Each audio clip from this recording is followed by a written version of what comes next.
Also look like she has arrived.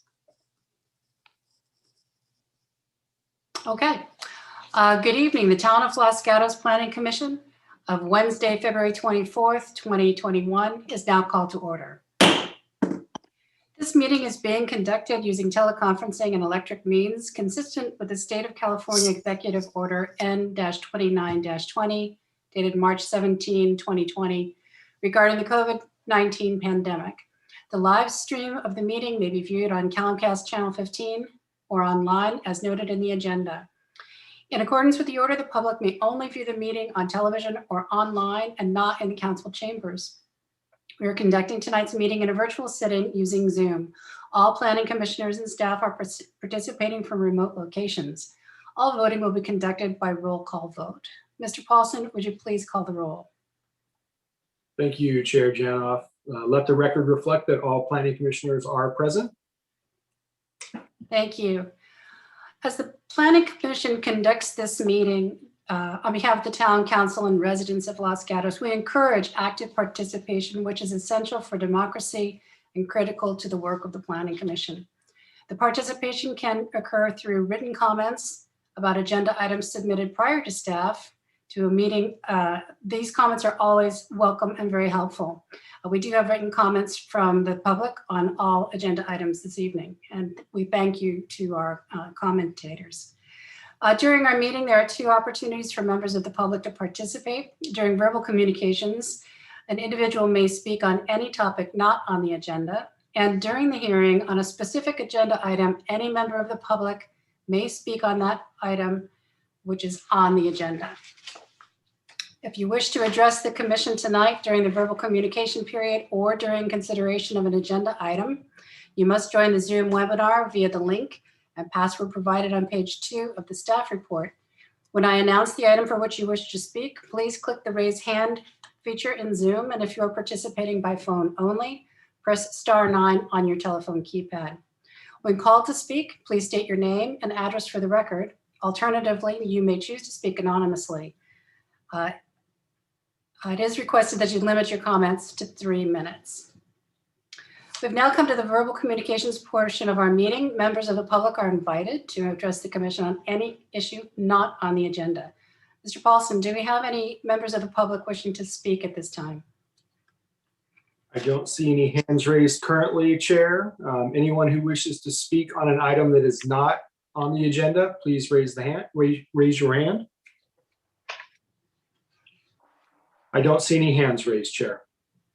Okay, thank you. So the next item on our agenda is the consent calendar. We have one consent item to be acted upon tonight with a single motion, and that is the approval of the minutes from our February 10th, 2021 meeting. Does any commission member or member of the public wish to pull an item from the consent calendar? Seeing none, may I have a motion for approval of the minutes or of the consent calendar? So moved to approve the minutes. Thank you, Commissioner Barnett. Do I have a second? Second. Vice Chair Birch, thank you. Any comments or further changes to the minutes before I call the question? We'll now take a roll call vote. Commissioner Hanson, Yes. Commissioner Tavana, Yes. Commissioner Barnett, Yes. Commissioner Thomas, Yes. Commissioner Suzuki, Yes. Vice Chair Birch, Yes. and I vote yes as well. So the motion passes unanimously. So we now move on to the public hearing, item number 2. This item is requesting approval for demolition of an existing detached garage and construction of a new single-family residence on property zoned R18, located at 14300 Laura Drive, APN 409-15028. Architecture and site application S-20-019. Property owner Amrito Shope, applicant Krislani Mulia. Project planners Jocelyn Schupman. May I see a show of hands from commissioners who have visited the site? And are there any disclosures? Okay. I understand, Ms. Shootman, you'll be giving the staff report for this item. I will, thank you. Before you is a request to demolish a detached garage and construct a new single-family residence. The subject property is approximately 19,853 square feet, and it's located on the northeast side of Laura Drive. The immediate neighborhood contains 1-story and 2-story single-family and multifamily residential buildings. The applicant is proposing to demolish the existing 406 square foot detached garage and construct a new 4,342 square foot 2-story residence with a 986 square foot detached garage. The project was reviewed by the town's consulting architect, who provided 2 approaches for the project to be consistent with the town's residential design guidelines. The applicant chose approach number 2 of the consulting architect's report and made several modifications to the project as outlined in your staff report this evening and included in Exhibit 6 of your packet. This architecture and site application has been referred to the Planning Commission because the residence would be the largest in terms of square footage within the immediate neighborhood. Based on the analysis provided in the staff report, staff recommends approval of the application subject to the recommended conditions included in Exhibit 3. There was also a desk item that has been distributed today with an additional public comment that was received. This concludes staff's presentation, but we are available for any questions. Thank you, Ms. Shootman. Do any commissioners have questions of Ms. Shootman or staff at this time? Commissioner Hanson. Yes, I wanted to ask about, I understand that the ADU is a separate application that has to come, but what I wanted to find out was what is the maximum square footage allowed on this property? And also what is the limit? I don't recall the limit for that the town has on the maximum size of an ADU. So the maximum size that's permitted by the town code for an ADU is 1,200 square feet. And this lot is subject to that maximum of 1,200 square feet. All right, so when they file an application for the ADU, which they intend to do, they won't have any issue with the maximum square footage allowed on the lot for the ADU, the house, and the garage. They won't. Their current house that they're proposing to convert is less than 1,200 square feet. Okay, thank you. Great, thank you. And do any other commissioners have questions? I do have a couple. Question for staff. There was a comment regarding remediating unpermitted grading. Is that within our purview this evening? So the town does not have any record of the grading that has been alleged to have occurred. We did not receive a code compliance case of it either. So staff's opinion that we're evaluating this site as it is existing today. Okay. And then this is a question for staff, but also for the edification of some of our newer commissioners. When staff recommends approval and the applicant meets the technical requirements, would you agree that the Planning Commission has the responsibility to further reconcile any concerns such as those from the public or those that may be in conflict with the residential design guidelines in this case? Yeah, so you have received public comments from 2 neighbors with their own separate concerns. And it's the Planning Commission's purview to sort through those concerns and speak with the applicant and let them address them. Okay, great, thank you. And then the last question, and again, this is a broader question also for our newer commissioners. Would you please advise as to how the Planning Commission is recommended to use the consulting architect's comments? So the consulting architect is just that. He's a consultant. The Planning Commission has the ultimate decision regarding the application and any of the concerns with design guidelines the commission may have. Thank you. Any further questions for staff? All right, seeing, yes, Commissioner Barnett.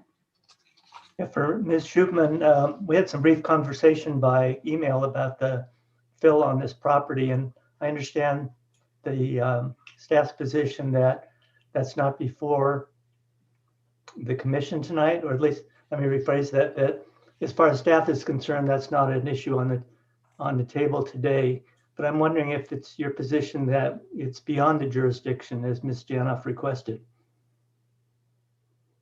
I'll start and the director may want to finish. Like I said, staff's evaluation is we're existing the site as its present condition is now. The application has been reviewed by our Parks and Public Works. They've reviewed the civil drawings to ensure that drainage is being properly done. The civil drawings will be reviewed again at the building permit level. More detailed civil drawings will be required. And so that will be again looked at by our engineering division as well as our building division. Thank you, Commissioner Barnett. I'll just add as well, as part of the building permit process, a soils report will have to be prepared, showing that what they're proposing, given the site conditions, is adequate and meets those requirements. Any further questions? All right, seeing none. At this time, we will now open the public hearing and give the applicant up to 5 minutes to address the commission. Who will be speaking for the applicant? So the property owner will be speaking. I've allowed him to speak, and so you have up to 5 minutes. Thank you very much. Can you hear me? Yes, we can. I'm Rito Chaube, and I live in 15035 Union Avenue, San Jose, which is close to the property in question where I'm planning to build a house. So our plan has been prepared in accordance to all the building codes and the town of Los Gatos ordinances, as well as we have tried to adopt the design guidelines that are laid out. So I have a slide that I have, but before I get into that, I wanted to sort of make a few points. So the approach of our current design has been to take into our neighborhood's concerns and our neighbors' concerns, as we develop the plans. So our house is sort of, inside into the lot, and it's while maintaining practicality of the approach and adequate space for the backyard. So we are keeping, the facade relatively unchanged from the road. The placement of the new house is about 160 feet from adjacent Laura Drive and 150 feet from Wedgwood Avenue, and is surrounded by existing trees, which will help reduce the visual impact of the proposed mass. We have also proposed privacy screening trees in consultation with the town's arborist and in compliance with the town's landscaping policies.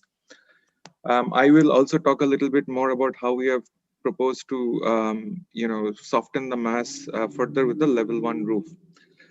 For comparison, the height of the new home will be 4 feet lower than the 292.8 height of adjacent 14333 Mulberry Drive, which is at 296.8. And I have those details attached in the plan. The proposed home has been carefully articulated with roof elevation lines, walls, and balconies that are pushed in and out to break up the overall mass, especially for the front and rear elevations. And most large windows and glass doors are located at the front and rear elevation of the proposed home, compared to the side elevations to maintain privacy. With that, if I could request you to move to the next slide. So this is sort of a recap of the stats that I think Jocelyn went through. So we have, met all the maximum allowed square footage, etc. So I'll skip this slide. Next slide, please. As Jocelyn mentioned, that there are a number of 2-story homes which are marked in orange here, and then there are a number of multi-family units which are marked in star, and there are also a number of houses which have been placed similarly, which is inside towards, inside the lot. So our plan is sort of, similar to what we see in other homes in the immediate neighborhood. Next slide, please.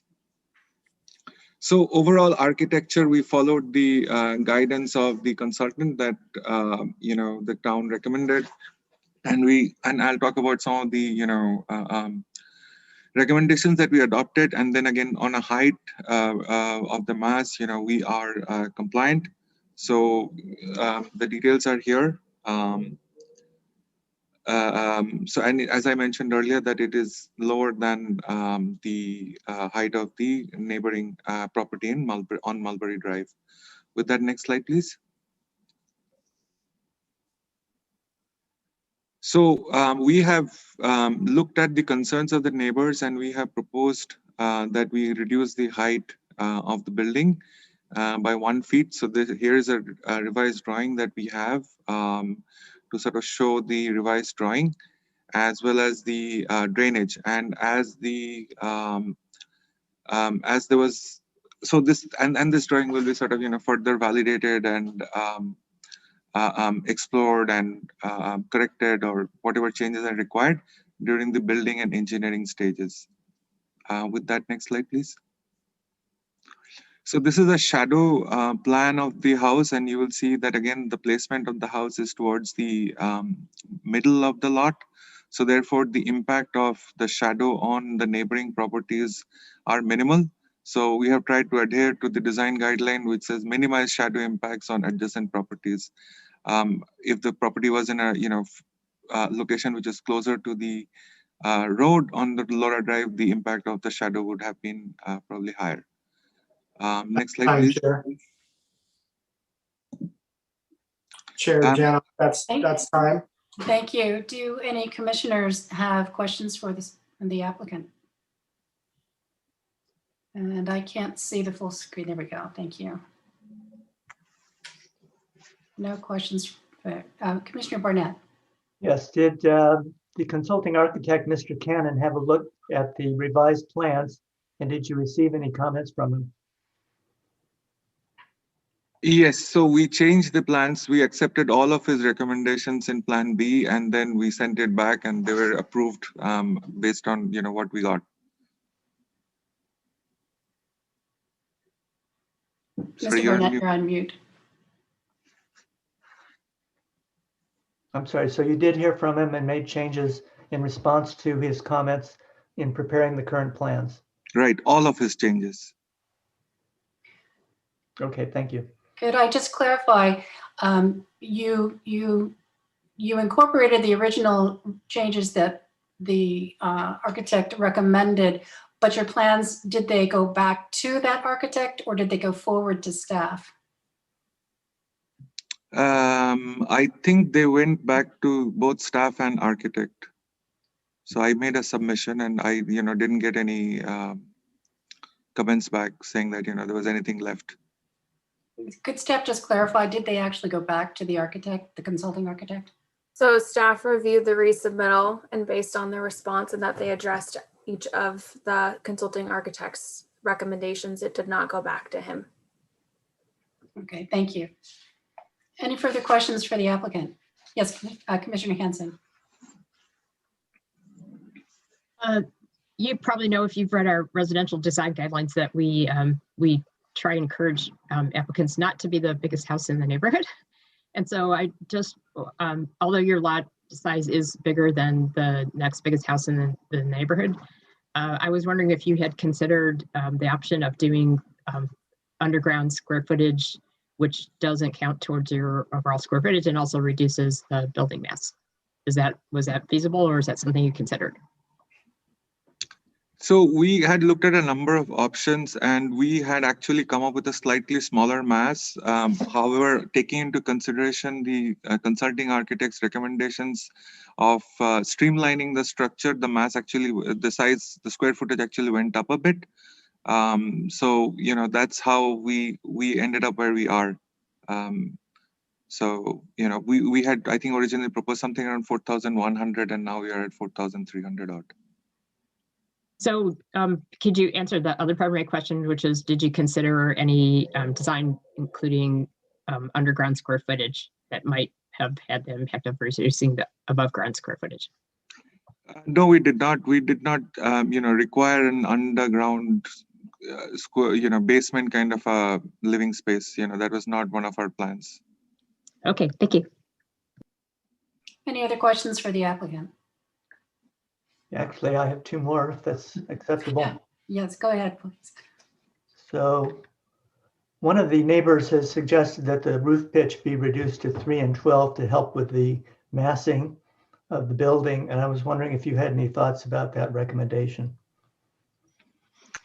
Yeah, so I have, spoken to him, and he has sort of, modified his ask. So we are sort of, talking to him and working through his revised ask. So right now, he has asked us to lower the floor of the house by about 3 feet. That is what he says is going to satisfy him. So he has withdrawn that ask of reducing the roof pitch. So that's where, we are right now. And your position is that you're only willing to reduce the height of the building by 1 foot? So what I have told him is that based on what I understand from my civil architect, that we can go down to 2 feet by 2 feet to sort of preserve the, to sort of adapt to the codes, which I have kind of provided in the documentation. So that takes into account the finished grade of the existing property and the revised guidelines for 2019 building code. So taking the two into account and the current grading into account, we can go down by 2 feet without any, we can go down by about 2 feet. I see. Okay, then if I may proceed, I have one other question. Go ahead. Mr. Cannon, in his review of the application, made a comment on comment 9 on page 51 to add architectural details appropriate to the architectural style. And the response that I received from you referred to the tile roof and to lanterns at the entry. And I was wondering, since the roof tiles were already considered by Mr. Cannon, if the only consideration you gave to architectural details being added was the front porch lanterns.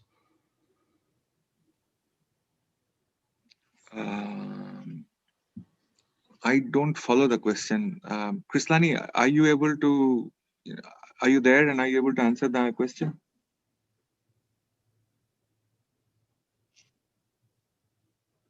So I do see Krislani raising her hand, so I will allow her to speak.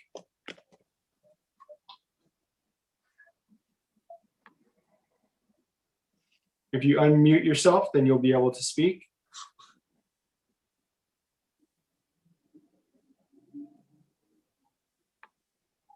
Ms. Krislani, can you answer the question or do you need it repeated?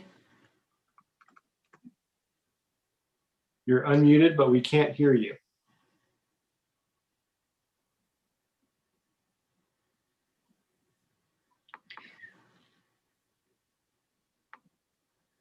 Let's pause on that question for a moment while we get the technical difficulties straightened out. And if there are no other questions from commissioners, perhaps we can hear from the public and we'll have another opportunity to ask the applicant questions following the public comments.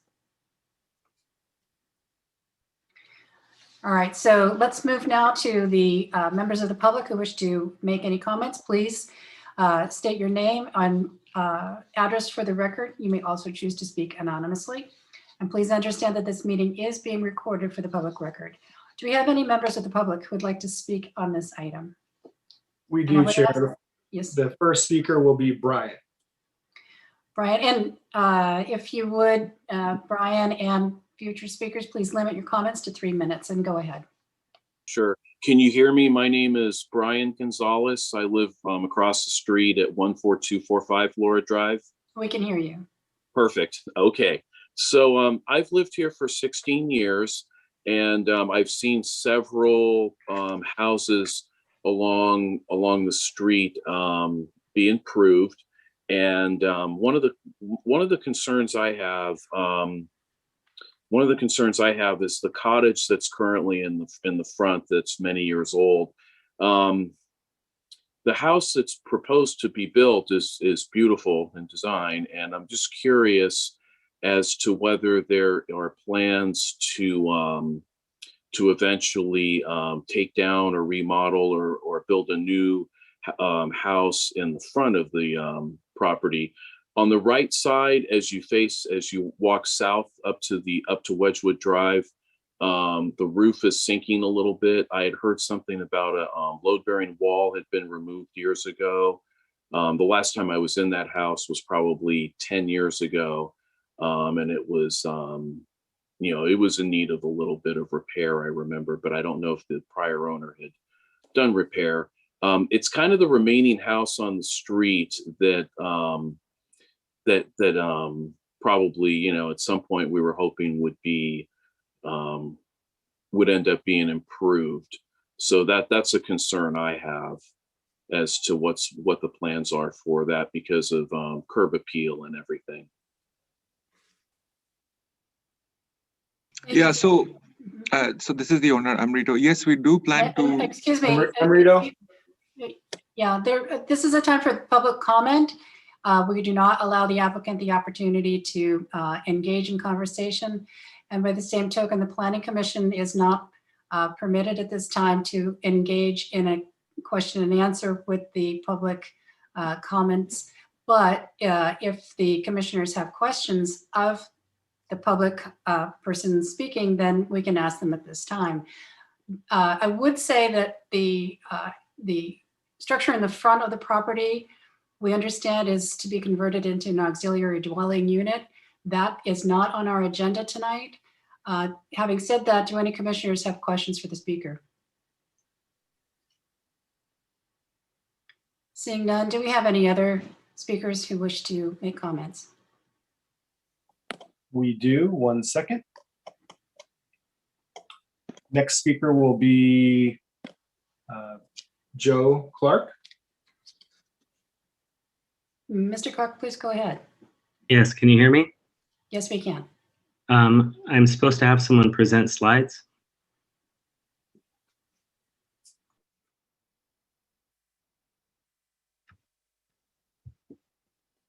Thank you. I'm the neighbor across the next door at 1429 Laura Drive. I have three major concerns for the project. One is the plan or mass, bulk and scale, sun exposure and privacy. But more importantly, the plans are contradictory to where I don't feel I can make a solid decision on this, on the actual installation. For example, slide 2.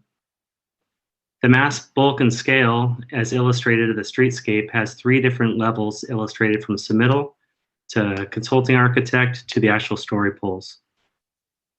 Next slide is there's conflicting elevation plans, which ultimately show that the architect pages appear to be represented, but not accurate, where the civil engineering pages look to be accurate based on grades, showing an elevation gain of finished floor height to 55 inches to finished floor height. Next page, 4. The grading is incorrect. There's 3 elements that need to be corrected. Page 5. This is what the home is illustrated to be on the left-hand side with 3 steps going up. What's actual in the grading element illustrates 9 steps to the finished elevation height, which ultimately puts the finished floor height at the top of our shared neighboring fence at 5 feet. We strongly oppose the 67-inch elevation difference between their finished floor height and our property elevation just beside the fence. Next slide. The 3 feet lowering would effectively reduce the height structure from a 25-foot wall down to something more appropriate. There's also an existing retaining wall that can aid with this. Next slide. Another option would be to shift the top floor over to reduce mass and scale with 0 impact to usable space. Next slide. It could be gone even further for both sides. Next slide. The issue of sun exposure is our child is diagnosed with a medical condition, periods of time unable to walk, medical necessity for direct sunlight, and the area that they're shadowing is specifically blocked by their home. Next slide. Their shadow study is incorrect. They're illustrating in December the actual pictures of what I took in February as the impact. Next slide. Privacy, as you can see with a 6-foot elevation gain, there's absolutely no privacy in the in the current plan. Medical condition requires privacy. I can provide diagnosis confidentially. We're asking for reduction in height or setback. Next slide. Privacy, remove windows, raise sills. We're open to anything based on decision. Next slide. Revisions. Thank you. Do any commissioners have questions for the speaker? Vice Chair Birch. Thank you. Yes, thank you for the presentation that you showed tonight. You hit on a couple things that I had marked in my notes that I would like to ask you about. In your letter that you provided, you did discuss the privacy issue pretty specifically and requests concerning the window heights or placements and screening on the balcony. I assume you had an opportunity to look at the most current set of drawings, correct, in the packet?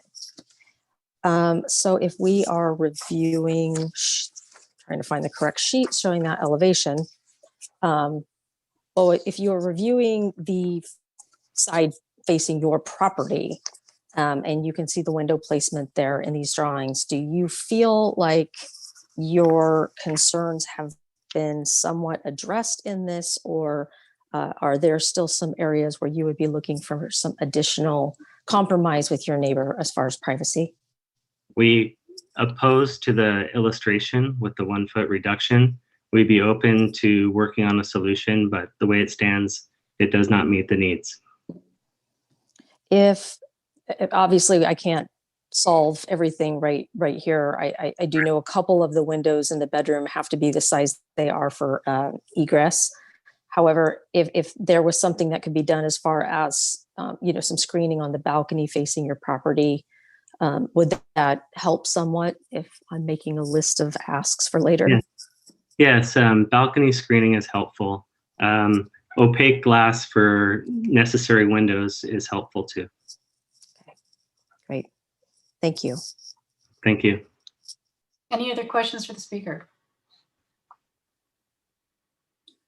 Seeing none. Mr. Paulson, are there any other attendees wishing to speak? There are, next speaker will be Michelle Miner.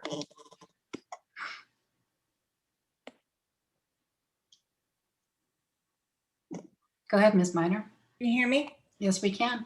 Thank you. Okay, I'm Michelle Miner. I am the designer who designed Joe Clark's house in 2008 on the left that just spoke. And I also designed his first home several years ago. And Joe hired me to consult with him after he saw the story poles go up for this house. And he was very concerned about the height of the house in regards to the solar and the privacy issues specifically. I wanted to just hit a couple things as I was looking through the design guidelines and helping him. It states that you should be respectful in scale and character with the neighborhood. This house definitely is not. It is, as we stated, 5 feet. Their finished floor is 5 feet above the property on Joe's property. The house is set back. So basically we're mostly talking about his yard, but it does also impact his house. So it is 5 feet taller. And then with the house, the walls of the house, 20 feet tall, 10 feet, a 1 foot floor and another 9 feet. It puts the house at very tall. And so I don't feel like it meets the residential guidelines of bulk mass being sensitive to the neighbors. And it also states that in utilizing an extended foundation wall that they should be set back more on the upper floor, which it is not. And also talks about maintaining privacy and solar access to the neighbors, which again, it does not. Joe's slide, which I know went through quickly, accurately depicts the solar study as the house is presented in these drawings. I do believe that the solar study that is presented in this drawing was done based on the house sitting, the finished floor sitting at the same finished floor as Joe's, which it is not. It's up about 5 feet higher.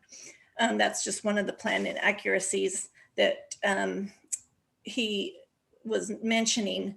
Also, he mentioned about the steps, and the streetscape is done with the finished floors lined up, which then doesn't accurately portray it, where it shows their house to be only 30 feet or less than 30 feet but it shows it in correlation with finished floors lining up. The owner did talk about that he's 4 feet lower than Mulberry, but that also, he didn't mention that he's, quite a bit taller than my clients. And the shadow study that Joe created online is. That's time. Thank you. Thank you, Ms. Minor. Do any commissioners have questions? Vice Chair Birch. Sorry. I just wanted to actually clarify something. I think I missed when you were saying the delta in the grade from their house to your client's property. Did you say that was a 5-foot difference? I can speak? Yes, you may answer the question. Sure. Yes, it is 5 feet difference from finished grade to their finished floor. Okay, thank you. Any other questions for the speaker? I don't see any. Mr. Paulson, any other speakers? Yes, so the next speaker will be Ms. Quintana, and I'm going to have to change her to a panelist in a second.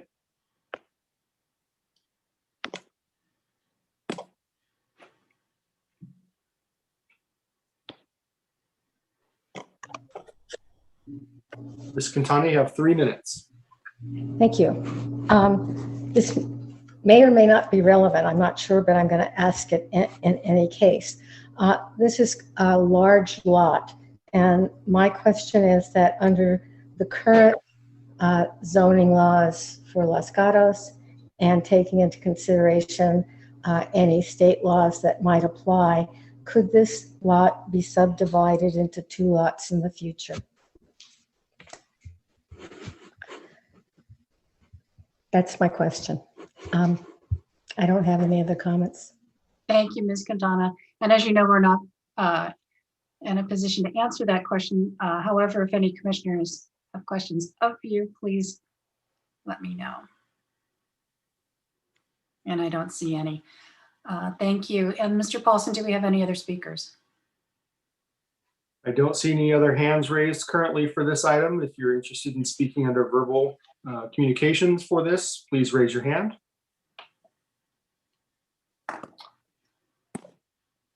Mr. Belandi will be the next to speak.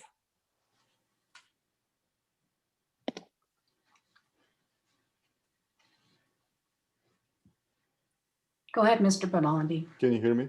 Yes, we can. Outstanding. I'm supposed to present. There are some slides that Jocelyn is going to go. Oh, perfect. Good evening, everyone. My name is Homan Bolendi, and I'm the owner of 14333 Mulberry Drive, which is right behind 14300 Laura Drive. So our, if you could please go to the next slide. Our concerns are similar to what Joe talked about. It's really about solar, privacy, scale, drainage, and inconsistency in drawings and rendering. Next slide, please. And this, you can see where we sit. We are the green zone, if you want to call it, or the green line. And the property that they're designing is, as you can see, the mass of it it's huge, and it's over towering over our property. And the width of the house is actually wider than the width of our lot. Next slide, please. And these are different images that you can see. The side of the house, as an example, the proposed house actually goes beyond the property line, and it is towering over our property. Next slide, please. And our ask for this concern is really about reducing the height, reducing the second story mass, adding more trees, because currently the proposed is 4 24-inch boxes that are 17 feet apart, and making them a little bit denser and put a lattice on the fence. Next slide, please. And here's the privacy. So on the privacy side, we're talking about from the second floor to the second floor, because our master bathroom and bedroom are facing their rear house, and also the second bedroom to the first floor. If you could please go to the next slide. So these are the views that you see. The view 1 and 2 are from the master bathroom and master bedroom of our house into their lot. And you can see the story pole, and the same thing on the first floor. So, next slide, please. And what we're asking is very simple. Again, please reduce the overall height, the second story mass, install obscure glasses so this way, and put some kind of a privacy around the balcony. And next slide, please. Now here's the shadow. Unfortunately, I think the shadow analysis that was a study that was done, I think they didn't look at, it wasn't looked at from the all angle, meaning from all neighbors. And this is a shadow study that was done from the, the impact of it on our property. And as you can clearly see, that it does impact it. My mother, who's north of 85, she really needs to get sun, and we build the back area so that she can get her sun. Next slide, please. And again, our ask is if you could please redo the analysis and really see the impact. What is That's the time, Chair. Okay. Thank you. Do any commissioners have questions for Mr. Belandi? Commissioner Barnett. Yes, you indicated that you wanted to see a reduction in the height of the building, and the owner suggested that it could be reduced by 2 feet. I was wondering if that would be satisfactory to you. To be honest with you, I honestly don't know, and I'll be frank about it. I honestly don't know if the 2 feet will solve the problem. However, if we can look, we certainly can look at it and see how it does, but I don't think it will, because we looked at it, I don't think it really does anything much for us. If it could be done further, we'd really appreciate it. Do you have an opinion as to how much further? I mean, I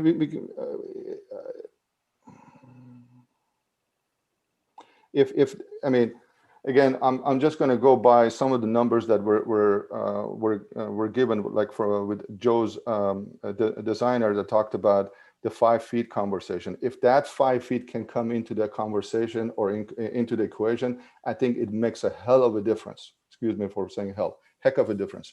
So yes, if we can move toward that direction, I think it will be, doing something for us. Okay, thank you for your comment. Absolutely, sir. Commissioner Hanson. I wanted to thank you for your very detailed presentation. That's very helpful to us on the Planning Commission. But I wanted to ask you, have you had an opportunity to share your concerns directly with the applicant? And if so, did they respond? Yes, we have had a conversation, and I have to also say this. I got to be frank, and the fact of the matter, I know it's going to be a beautiful house. I have gone through the same process myself, so I know what that process looks like. And the 1 feet or 2 feet, you're barely scratching the surface, frankly speaking. I mean, from the pure mass and the height of this beautiful house, I think 1 feet is at the noise level, if I can call it. So, did I answer your question? Yes, thank you. Of course. Any other questions for the speaker? I don't see any hands raised. Mr. Paulson, are there any other speakers? I don't currently see any other hands raised. If anyone else would like to speak, please raise your hand. Otherwise, we will move back to the property owner. I see no hands raised, Chair. So now we will allow the applicant to speak for an additional 3 minutes.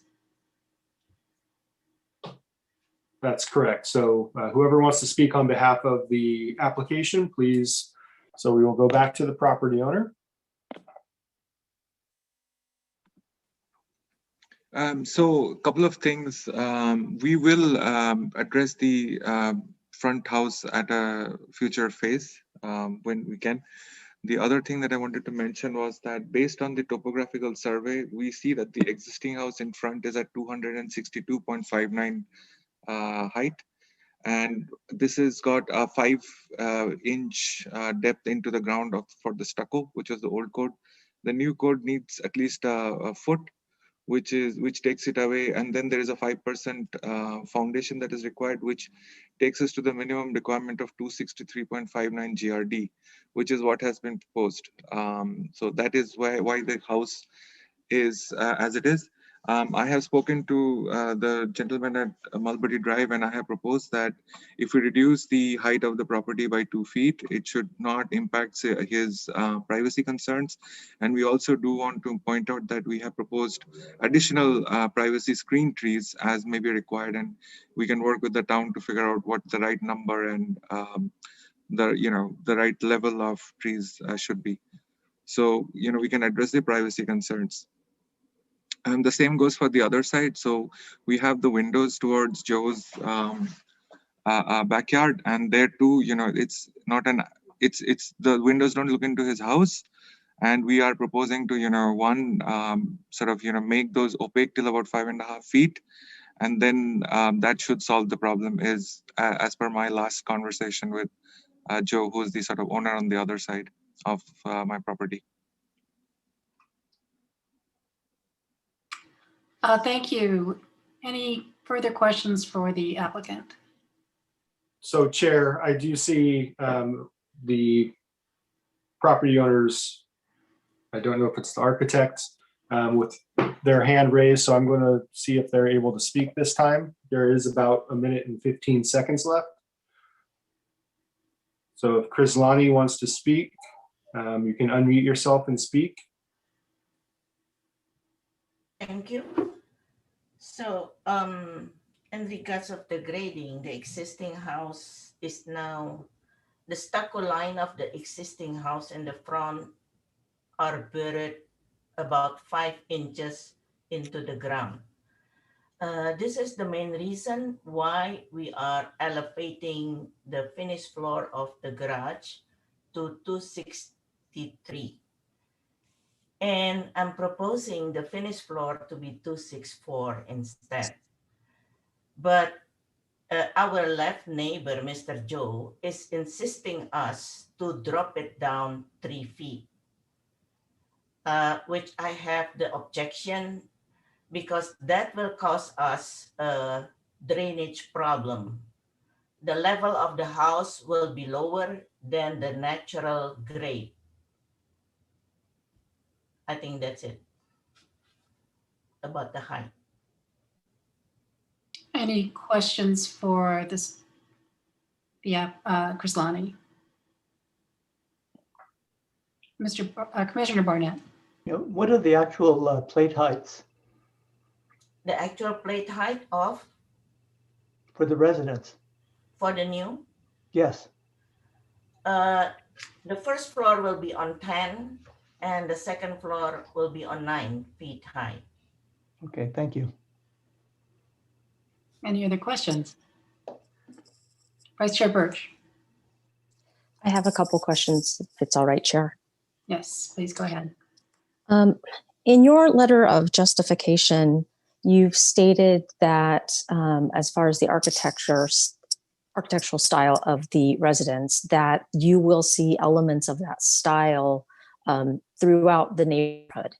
When I was there, I'd like to know in your view, where you saw some styling similar to the house that you're proposing that would make your house fit in with the look and the feel of the overall neighborhood. It's quite hard to say that because, however, we have the architect consultant and he already accepts that what we are proposing was acceptable by him, and he improved he let us improve to apply some element that he proposed. So in my opinion, once the architect consultant could have accepted that, then it should be acceptable by the town of Los Gatos. Well, I appreciate that. However, the way that works with our consulting architect is he is exactly that. He's a consultant. And we, by all means, pay a great deal of attention to what he says, but oftentimes we also go through and take a look, and we may have questions or thoughts based on our experience with the town and with existing neighborhoods that we want to make sure as we proceed through a decision on an application that we feel like we have done a very thorough job. hence my question. I was just trying to determine, this is quite a formal styled home. When you stated in your letter that the elements are easily found in both traditional and contemporary homes around the neighborhood, which homes you've maybe pulled some of those elements from, so that when we're going through and looking at neighborhood compatibility, I can feel that that box was properly checked.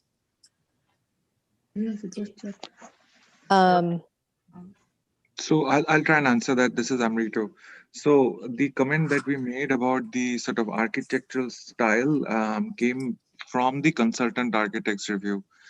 So, we made quite a lot of wholesale changes based on that. And there were two options given. So we adopted all the recommendations of the option that was provided, right? So that was predicated on the fact that this is something that the neighborhood is that this is something that's prevalent in the neighborhood. So we use the consulting architect's directions or guidance as the basis of our response. If that I'll leave it at that. Okay. Madam Chair, if I may. Yes. So then we were also hearing some from your neighbors concerning privacy, and privacy is always a big question that comes up when you look at adding a second story in a neighborhood. It looks like some items I think you guys maybe have taken a look at, and I really do appreciate the offer to work with the town on additional trees, because landscaping is always a great way. I was wondering if you had potentially thought about some options that might be able to do some screening on the side of your balcony that would be looking right down into your neighbor's house. Whether it be, a trellis or something that might give them a sense of privacy. Would you be willing to look at something along those lines? Yes. So Okay. I'll just qualify that answer. So on the privacy front, right, most of our windows are not looking into the house next door. So it's looking into the backyard. And I do appreciate that, he needs privacy at the backyard. At the end of the day, the windows need to look into some place, right? And then if I look at the sort of property behind my house, between the two setbacks, it's more than 120 square feet that you have between the two. So again, I'm not saying that we won't do it. I'm saying we can look at additional lattice as the owner had recommended, as well as privacy trees to ensure that we don't look into each other's bedrooms. Absolutely. All right. Thank you. Any other questions from commissioners? I do have a couple of questions. And regarding the balcony, in the residential design guidelines, the balcony, or including a balcony, is actually discouraged if it introduces privacy concerns. And we've heard that there are concerns about the balcony from the standpoint of privacy. And so, a question for the applicant: would you consider removing the balcony?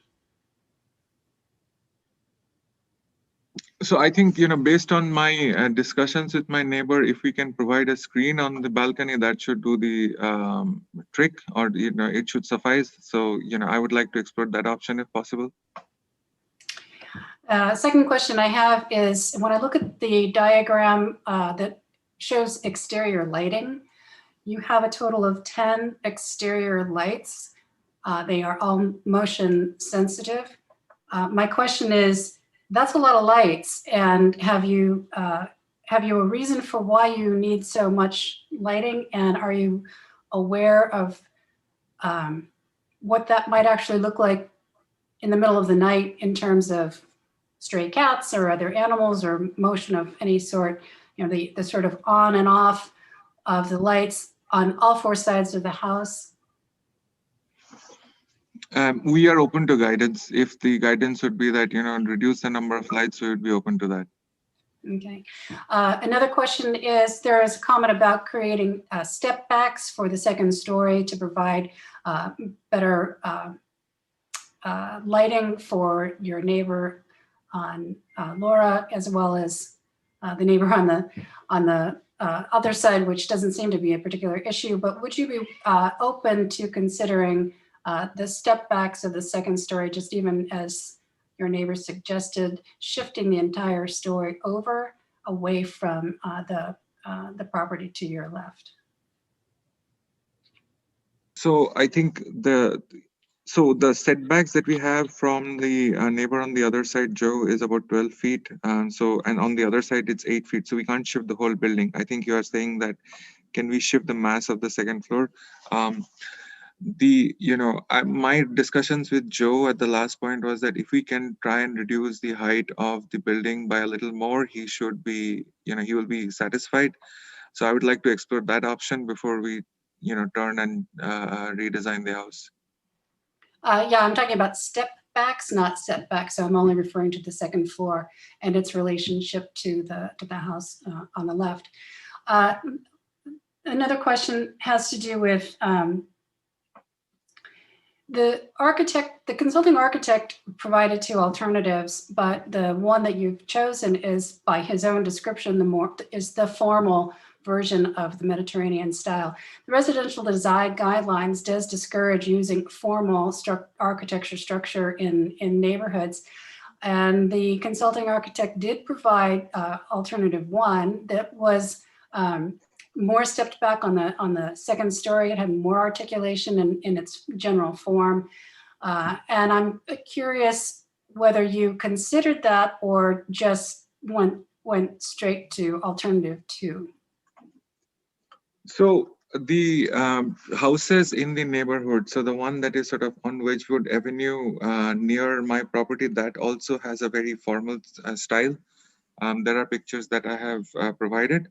Also, the property which is next to Joe's house, that also has a formal style. So, these properties are similar in terms of the look and feel as you look at it. The other thing to keep in mind is that this house is inside the lot, so it is not something that is directly visible from the curb. So there is that element to consider, which is you have to actually walk inside my property a fair amount of bit before you go and see the house. Any other questions for the applicant? Okay, seeing none, we will now close the public portion of this hearing and ask if the commissioners have any questions of staff, wish to comment on the application, discuss the matter at hand, or introduce a motion for the consideration of the commission.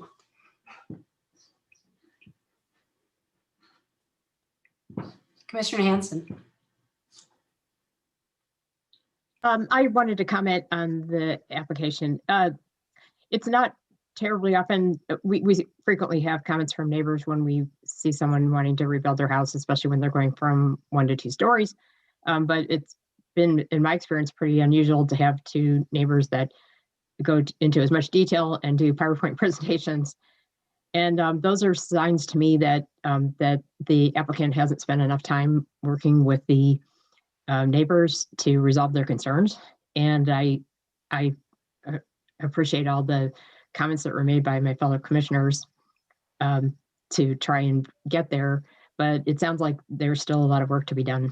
So I don't know what my fellow commissioners think, but for me personally, I think that wouldn't be in a position to be able to approve this application without a continuance to have the applicant work with the neighbors to resolve some of their concerns so that we don't have 10 and 15 page PowerPoint presentations when we see it again. Thank you. Commissioner Tavana. I would agree with Commissioner Hanson. While I typically tend to side with applicants in terms of being able to reasonably do what they want to do with their property, there was some compelling reasons from their neighbors from behind them and next to them as to privacy concerns, which resonated with me. So at this point in time, I don't think I could support the application. I do think the applicant could address some of these concerns a little bit more robustly. So I look forward to, I would support a continuance tonight. Vice Chair Birch, did I see your hand up? Yeah, you did. You did. Yeah, I agree. I do think it's a lovely home. I do obviously, like I think many others do, have concern when we are looking at the largest house in the neighborhood. And while there were some comparisons to the home behind, When we look at what a neighborhood consists of, it's the two houses on either side and the houses across the street. So trying to, compare the size to something behind it doesn't quite resonate as much to me. That being said, I think there's a lot of beautiful aspects to the house, but when you do start looking at stepping perhaps that second floor in, I mean, when you look at the second floor plate, I certainly think there are ways to do that without losing anything in the house. And then you would be maintaining that privacy to your other two neighbors. I do appreciate some of the compromises as far as working with staff on replanting trees for privacy, looking at some sort of trellising at the balcony to provide additional screening, and the height reduction by 2 feet. But I still feel like we're looking at quite a large house that probably needs to have some modifications to bring it in line with more of the neighborhood look and feel and bringing privacy to the neighbors. That being said, if the applicant was willing to have that discussion, I would also look at a continuance for this. Commissioner Thomas has your hand raised. Thank you. I had a question for staff related to the, about the sun study, basically. And one of the neighbors brought up that the sun study and shading was not presented properly. And I was just wondering if there was any concerns about that came up from your end, or if there's any more information that you can point me to about when those are supposed to be presented and what type of information is supposed to be included in them. Sure. So the application requires a shadow study to be done on June 21st and December 21st at 9 a.m., noon, and 3, which the applicants provided. Staff takes in what the applicant provides as the architect's report, and we don't have an outside consultant to verify that information. So what the applicant has provided meets our requirements in terms of the dates and the times to be shown. Okay, and so it was all included, everything was submitted properly? Yes, and that is included in your packet. Okay, perfect, thank you. Commissioner Barnett, did I see your hand raised too? Yes, I agree largely with the comments that have been made, constructive comments that we've heard from the commissioners. I think that continuance makes sense, possibly having the plans that are reviewed again by Mr. Cannon. And I believe that it is a beautiful home and that there is some flexibility by the owner, which I appreciate, but I think we can still do a better job to accommodate the neighbors. And Commissioner Suzuki. I believe that the proposal overall does more good than harm, especially with the intent to create an ADU, an additional housing unit for the town. I view the proposal favorably overall, but after hearing Mr. Clark and Mr. Belandi and the applicant's willingness to adapt to the concerns of the neighborhood, I agree that this warrants a continuance. Thank you for your comments. Sounds like we are in need of a motion. Or do we need a motion to continue? You do need a motion to continue to a date certain. And I would suggest that whoever is interested in making that motion, the date certain be April 14th. That way that gives time for the applicant, the property owner to speak with the neighbors, look at potential modifications, and then should it not be ready for the April 14th meeting, then we will continue it at that time as well to another date certain. Thank you for that clarification. Commissioner Hanson. So I'm going to make a motion that we continue this application to a date certain of April 14th. And we're giving direction to the applicant to meet with those two neighbors that submitted extensive comments and try and resolve some of their concerns. And also follow the direction, especially given by Vice Chair Birch, who had some detailed suggestions on the things that need to be addressed in the continuance. so that when we see this again, hopefully it will be closer to what the neighbors need and what the commission's giving direction on. Thank you for that. Do I have a second? Vice Chair Birch.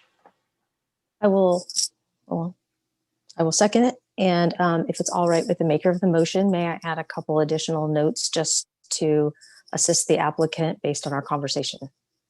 Absolutely. Okay.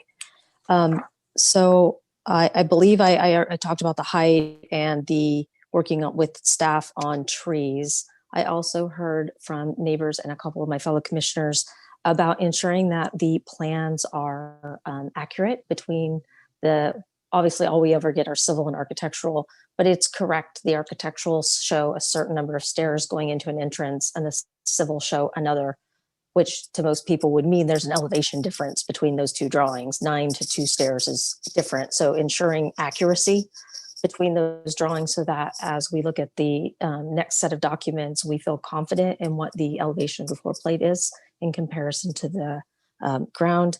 And that, as I believe Mr. Barnett commented, if possible, if we could get Mr. Cannon to take a second look at what they are offering to do to ensure it still keeps in line with his notes with the neighborhood compatibility, et cetera, that we could do that too. I think those are all fine additions to the motion. All accepted. So thank you for that. Any further discussion or comments from the commission? Seeing no hands raised, I will call the question by roll call vote. Please vote yes, no, or abstain. Commissioner Hanson. yes. Commissioner Tabana. Yes. Commissioner Barnett. Yes. Commissioner Thomas. Yes. Commissioner Suzuki. Yes. Vice Chair Birch. Yes. And I vote yes as well. Motion passes unanimously. Are there appeal rights, Director Paulson, for this action? Thank you, Chair. No, there are no appeal rights since an action has not been taken. The item has been continued and no additional notice will be provided prior to the April 14th meeting. Thank you. All right, we're now moving on to the next item of the agenda, item number 3, requesting approval for demolition of an existing single-family residence, construction of a new single-family residence, and site improvements requiring a grading permit on property zoned R18, located at 16666 Topping Way, APN 53209-018, architecture and site application S-19-044, property owner and applicant is Arthur Lynn, project planner is Sean Mullins. May I see a show of hands from commissioners who have visited the property? Thank you. Are there any disclosures? No. I understand Mr. Mullen will be giving the staff report for this item. I will, thank you. Before you is a request to demolish an existing residence and construct a new residence with site improvements requiring a grading permit. The proposed 2-story residence would include 3,976 square feet of countable floor area, a 749 square foot garage, and 2,305 square feet of below grade square footage. The application has been referred to the Planning Commission because it is the largest by square footage in the immediate neighborhood. The subject property is 14,528 square feet located on the south side of Topping Way. Details of a previous application that was considered by the Planning Commission in 2017 and 2018 are included with your staff report this evening. Following approval of the previous application, the applicant chose not to pursue the project and subsequently submitted a new application, which is in front of you tonight. The project was reviewed by the town's consulting architect, who noted that the residence is substantially improved from the 2 iterations included with the previous application. The consulting architect made 11 recommendations related to materials, detailing, windows, and landscape buffering, and the applicant has incorporated these recommendations into the development plans included with your staff report. As noted, the application has been referred to the Planning Commission because it is the largest by square footage in the immediate neighborhood.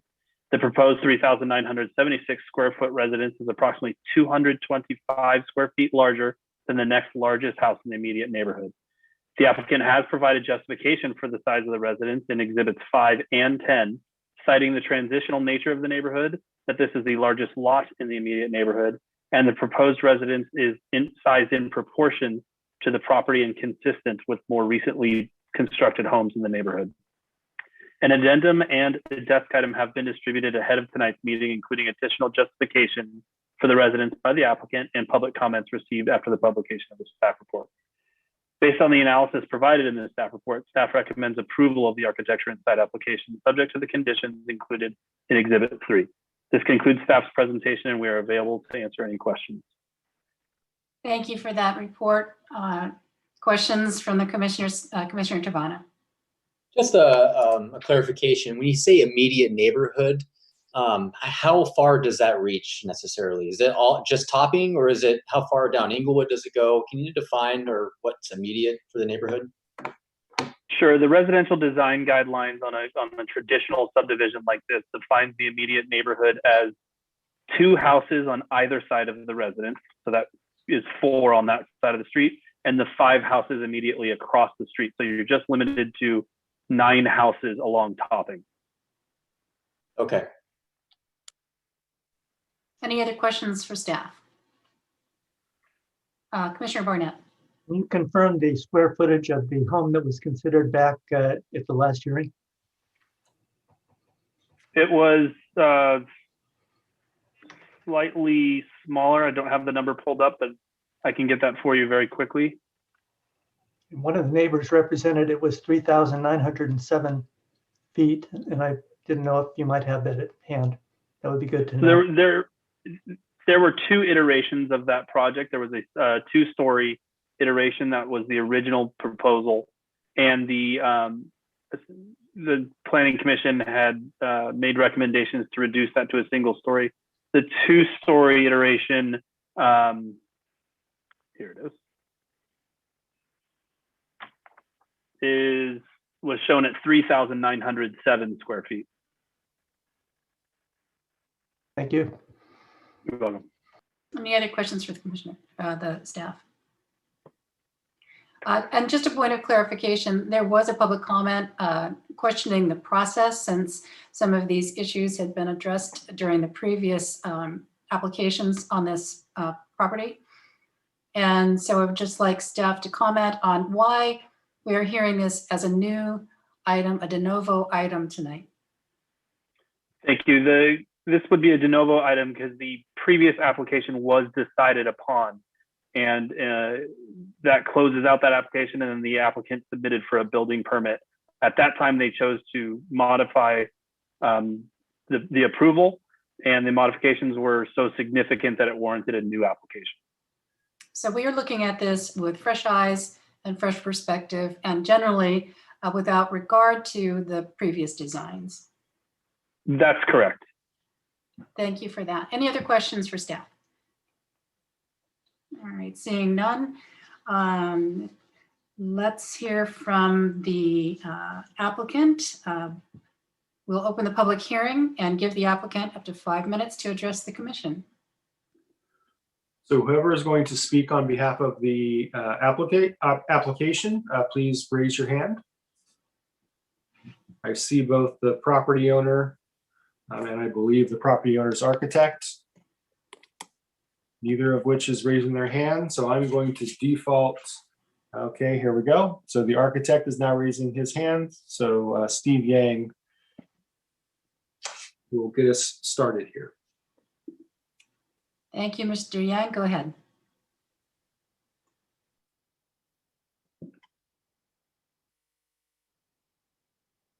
Mr. Yang, we can't hear you. You're unmuted, but we cannot hear you.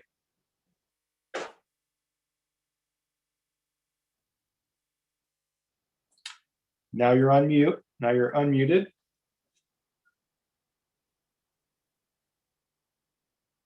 Still cannot hear you. Okay. Can you hear me now? Now we can, yes. All right. Thank you. Because first time I'm dealing with this device. All right.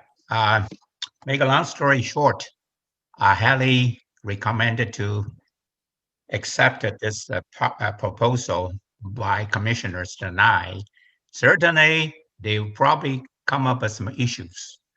And by the time, if you have some kind of special issues, I will be addressing to that. And basically, I see the house itself designed within the parameter of Los Gatos zoning code, height, square footage, and that's no doubt about that. Mathematically, it works. The secondly is architectural look. It probably appears a little bigger. However, when people come up, I will address the reason we do that. If it's not acceptable, we can find a mitigation to resolve the problem. So let me unmute myself now. So I let the owner to talk about it because the owner like to see this one. Thank you very much. Thank you, Mr. Lin. Yeah. So Mr. Lin, you can unmute yourself. Sure. Can you hear me? Yes. Okay. We changed an architect. The reason is that Steve is a licensed architect. The previous person I hired is not licensed. It's a designer. It took me a while to figure it out. And I have known Steve for over 10 years. I kind of trust his design. The second part about the square footage. In the topping areas, there are two types of houses. One type of houses are built around 1940s. Those types of houses tend to be small, around 2,000 square feet and 1 story. There are second type of houses that built after 2000. Most houses built after 2000 tend to be larger and 2 stories. And I did a survey on the Marshmont and Topping. There are about 68 houses I did a survey. Out of 68 houses, 11 houses are built after year 2000. Of all those 11 houses, every single one is over 3,000 square feet. Basically, there's no house built after 2000 less than 3,000 square feet. Out of those 11 houses, 7 are over 3,500 square feet. And out of those, the new built houses, 4 houses are over 4,000 square feet. As a matter of fact, the house immediately behind the 1666 Topping is over 4,000 square feet on 2 stories. So when you go to a neighborhood, you immediately see 2 kinds of houses. And it's very, very distinct. The new houses are bigger. The old houses usually built around 1940s. It's 1 story, very small. I think the reason is really come back to the rural area and urban and suburban. In the 1940s, the town of Los Gatos is like a rural area. So the house is more fit into the lifestyle. Today, after year 2000, the Silicon Valley, then the towns of Los Gatos, more and more becomes urban and suburban. So the house design seems more reflect to that kind of style. And that's why I feel like it's really not unreasonable to design a house we are in 2021, to design a house to fit the current contemporary style, which is a little bit larger. That's what people desire, what people want. And in terms of this particular house design, the first floor is only 2448 square feet. It's not very big. It's only less than 2,500 square feet. The second floor is only 1528. So the second floor is almost 1,000 square feet less than the first floor. So if you calculate the percentage, the second floor is 40% less than the first floor. So the whole house design little bit like wedding cake. The second floor is way smaller. So it's less imposing. Also, the topping way, the grade elevation is 2 feet lower than the Marshmont. So the topping way actually sitting at lower grade level. And the last one is the height of the building. Steve design, the architect designed 28 feet tall, 28 feet and 8 inches tall. And the city design limit is 30 feet tall.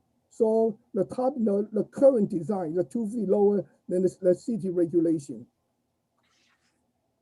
That's all I'm going to say, because the neighbors, when they look at it, they are all shocked the size of the building. But what they didn't know, the 40% of the square footage are actually in the basement. That's time, Chair. Yeah. Thank you, Mr. Lin. Do any commissioners have questions for the applicants? Commissioner Hanson. Yes, thank you for your presentation. So I wanted to just ask you if you've reviewed our residential design guidelines. I browsed it through, and that's the issue. The architect and the planner will bring it up. Okay, well, so I know you are trying to come up with ways to justify the square footage, but the way that our residential design guidelines define the neighborhood is, and it was mentioned in the previous application that was discussed this evening, is the 2 houses on either side and the 5 houses across the street. And so, you know, we don't consider other streets or anything like that. We consider those when we're looking at the immediate neighborhood. So the other thing that's in the residential design guidelines, I don't know if you've seen it, but that there's also a need to, there isn't always the need to maximize the square footage. Just because you can doesn't mean that you should when you're looking at meeting the neighborhood. So kind of related to that, I wanted to ask you if you were aware that we have a seller ordinance. I'm sure you made plans to do below ground square footage, but did you know we have a seller ordinance and what the spirit of that is? I don't know the detail, but I do know that this house, when we're designing it, it's on the largest lot, and FAR is not a high list. The last this particular lot just happened to be the largest lot on the street. And you're correct about that. So so I would encourage you as you're going through this process to read the seller ordinance, because it talks about square footage in lieu of above ground mass, and it's in our seller ordinance right now. So it's not both, it's usually in lieu of. So it sounds like you hadn't seen that yet. So thank you and you answered my question. Thank you. Any other questions for the applicant? Commissioner Barnett. Yes, give me a second here. Yeah, at the hearing on December 13th of 2017, there was strong input from the commission about the mass of the building and the square footage. And now I see from the information we have that it's 69 square foot larger in the current iteration. So the question I have is, what was the thought process about making the house larger when the previous commission hearing gave direction that it was too large in the first place?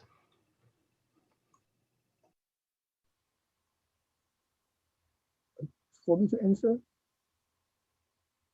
Hello? Can you hear me? We can hear you. Oh, sorry. In previous design, we put a huge garage. I was trying to put a golf swing practice in the garage. So the previous, the garage was super size. I was trying to put an exercise room in the garage. Now we reduce the garage to a just regular 3-car garage.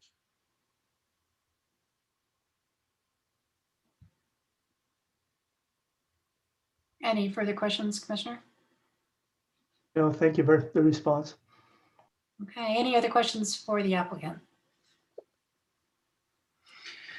I don't see any hands raised, so we will now move to public comments. Members of the public may choose to state your name and address or speak anonymously, but please understand that this meeting is being recorded for public record.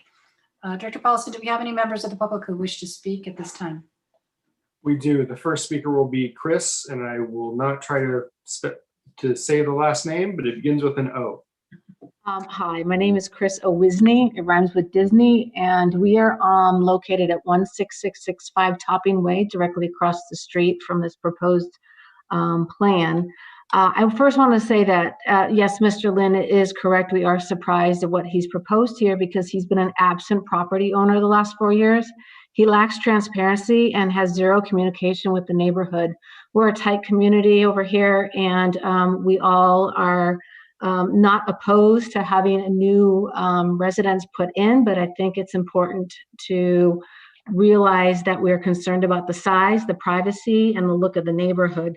The 7,000 square foot home is massive, and it may fit better on Inglewood with the larger lots, but with his lot size of 14,000 square foot, a 7,000 square foot is just massive. The other piece is that the height of this house is, as he says, 1 foot 4 inches below the 30-foot requirement. And if you look at the second story windows, those windows at the second story look directly into my master bedroom, my daughter's bedroom, and the neighbors next to us at 16667.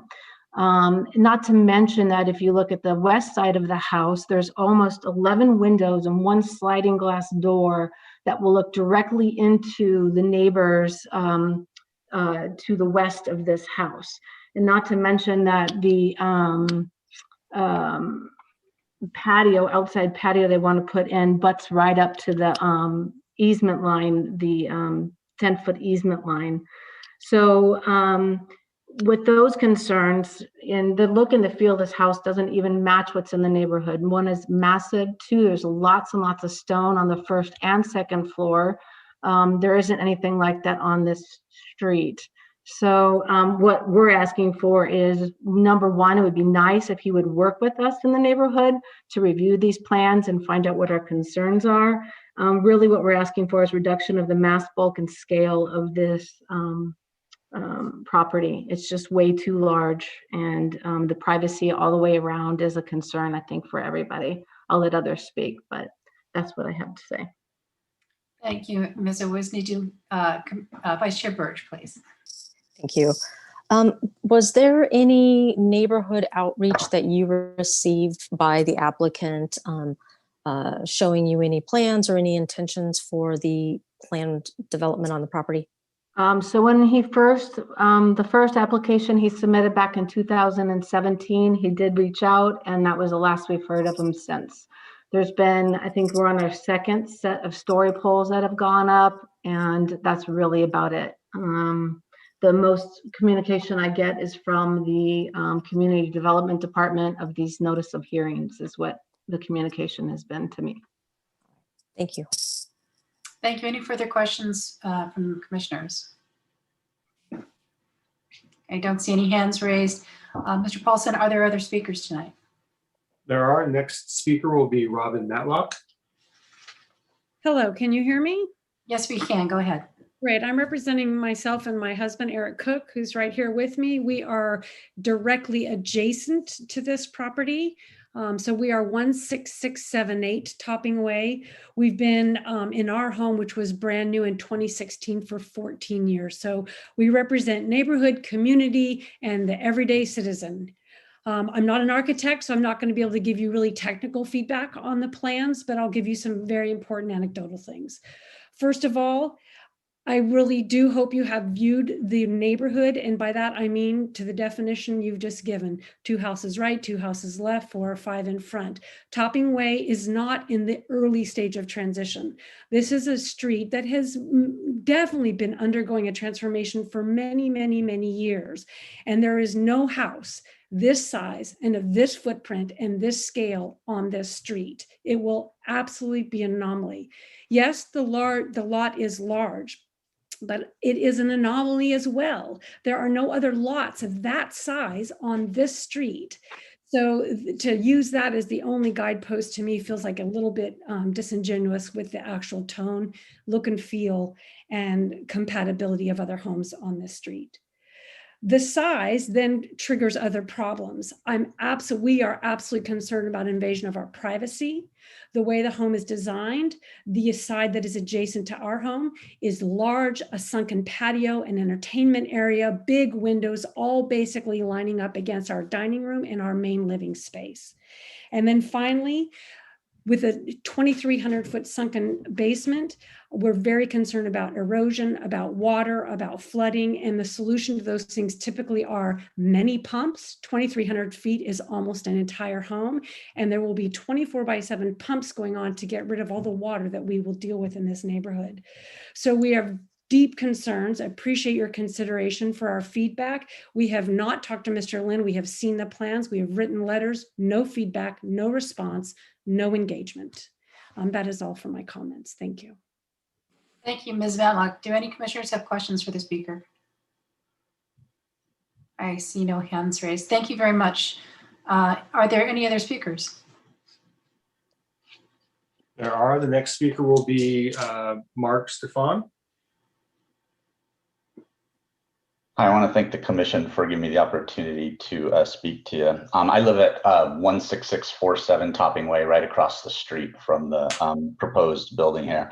I'm concerned really about the size of the project there. It's gonna be unlike any other house on the block here. This block has a great character, and we have views of the hillsides, and it's a lot of single story homes. I recently, a few years ago, did a complete rebuild of the house here, and I kept it at 1 story for the reason that we're all concerned about. It's a nice little neighborhood that fits in. It's not these big massive structures.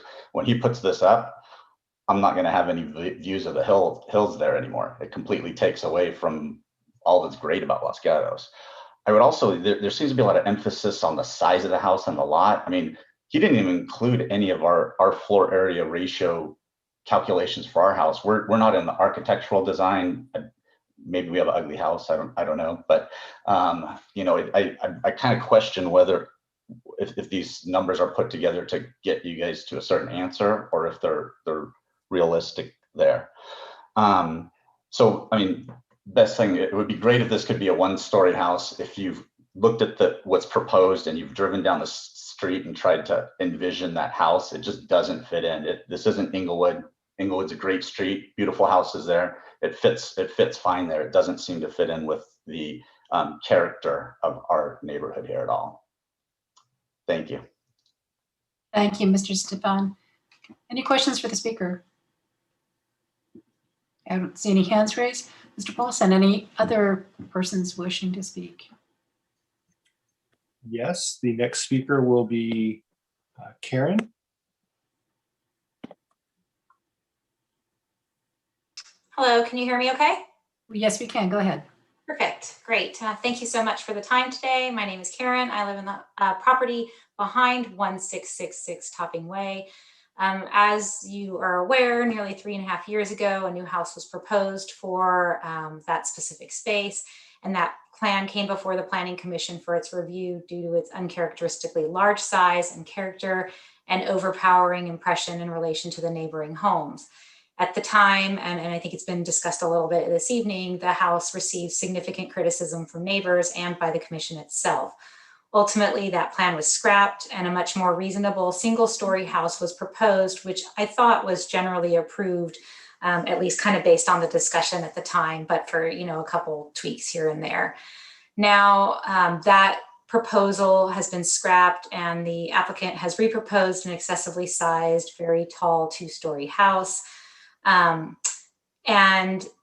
know, that house has a lot of concerns for us because it's, as I mentioned, very large, very tall, and there isn't going to be much screening between our house and that house. In particular, there is a significant, and I think someone else mentioned it as well, unique aspect to this property, which is that it has a 10-foot easement on 2 sides, I think, of the property. I have that same easement on 3 sides of my property for water drainage purposes. And that 10-foot easement is 10 foot on their side of the fence, 10 foot on my side of the fence as well. What this proposal is calling for is, you know, not just an excessively large house, but in addition to that, the removal of 2 of 4 tall 15 to 20 foot trees with a fairly good sized canopy on each of them along the back fence line, which will essentially eliminate any of the screening or just about all of the screening between the 2 properties, leaving just 1 tree in my yard as the screen. And the problem is that you can't just replant in that easement because you can't, as I understand it, you can't put any deep-rooted trees in the easement. So I'm not really sure how it is that we're kind of back to the point that I see that we were 3.5 years ago, you know, where we've got a really large proposal in front of the committee, and that proposal, the proposal from a few years back was troubling to a number of people for a number of reasons, and we're sort of back to a very similarly sized house I know that the applicant spoke about the garage size and there was a reduction in the garage size, but at the time, I think even still, you know, the 750 square foot garage is very large, much larger than anyone's that I can think of in that neighboring area, and mine That's as fine. well.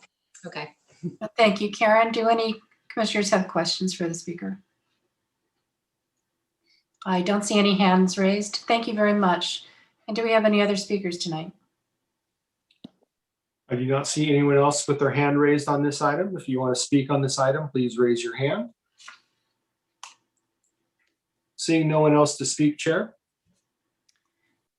Thank you. At this time, we'll go back to the applicant who has 3 minutes to add any further comments. Does the applicant wish to speak at this time? If you wish to speak, please raise your hand. I'm going to allow the property owner to speak first.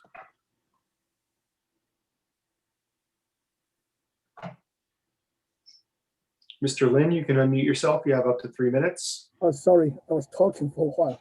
Okay, I want to talk about the size of the house. It's 3,976 square feet we are talking about. And the second floor is only, second floor is only 1528, 1,528 square feet. The second floor is not that big. People talk about the huge house. All the square footage are actually in the basement. And the basement does not pose any street visual impact at all. There's no visual impact at all. If people, they don't see the plan, they don't know how big is the house. The house from street view is not that big at all. If you go there, you see a story post. It's a regular year 20 and 20 house. And the FAR is only 27%. That's my comment. Thank you, Mr. Lin. There's more time, Mr. Paulson. There is 2 minutes, so I'm not sure, but it sounds like he has concluded his comments. If the commission has any questions.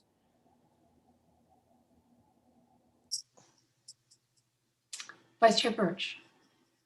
Yeah, there was a statement that was, or a question that was brought up by one of the other speakers about if there would be a pump that would be ensuring that water was not accumulating in the basement level. I was wondering if the applicant can confirm or let us know what the plan was, if there's going to be a pump there or another way to ensure there wasn't water buildup. I'm going to allow the architect to speak. Mr. Yang, you can answer that question.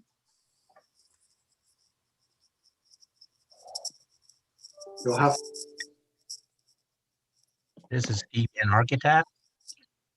In response to the basement accumulation of water drainage basically on site, certainly we do need a pump if necessary after calculation by our civil engineer. Also because this is complete a new project and we don't want to unwaterproof the basement built there. So if the project approved or move ahead with a building construction document, we definitely will show to the public about the material we're going to install or device we installed to make sure the water will be pumped out in case of the flooding. Okay, would that be okay to answer your question? Yes, that's fine. Thank you. Any other questions for the applicant? I don't see any hands raised. Thank you. At this time, we will close the public portion of the hearing and ask if the commissioners have any questions of staff, wish to comment on the application, or introduce a motion for consideration.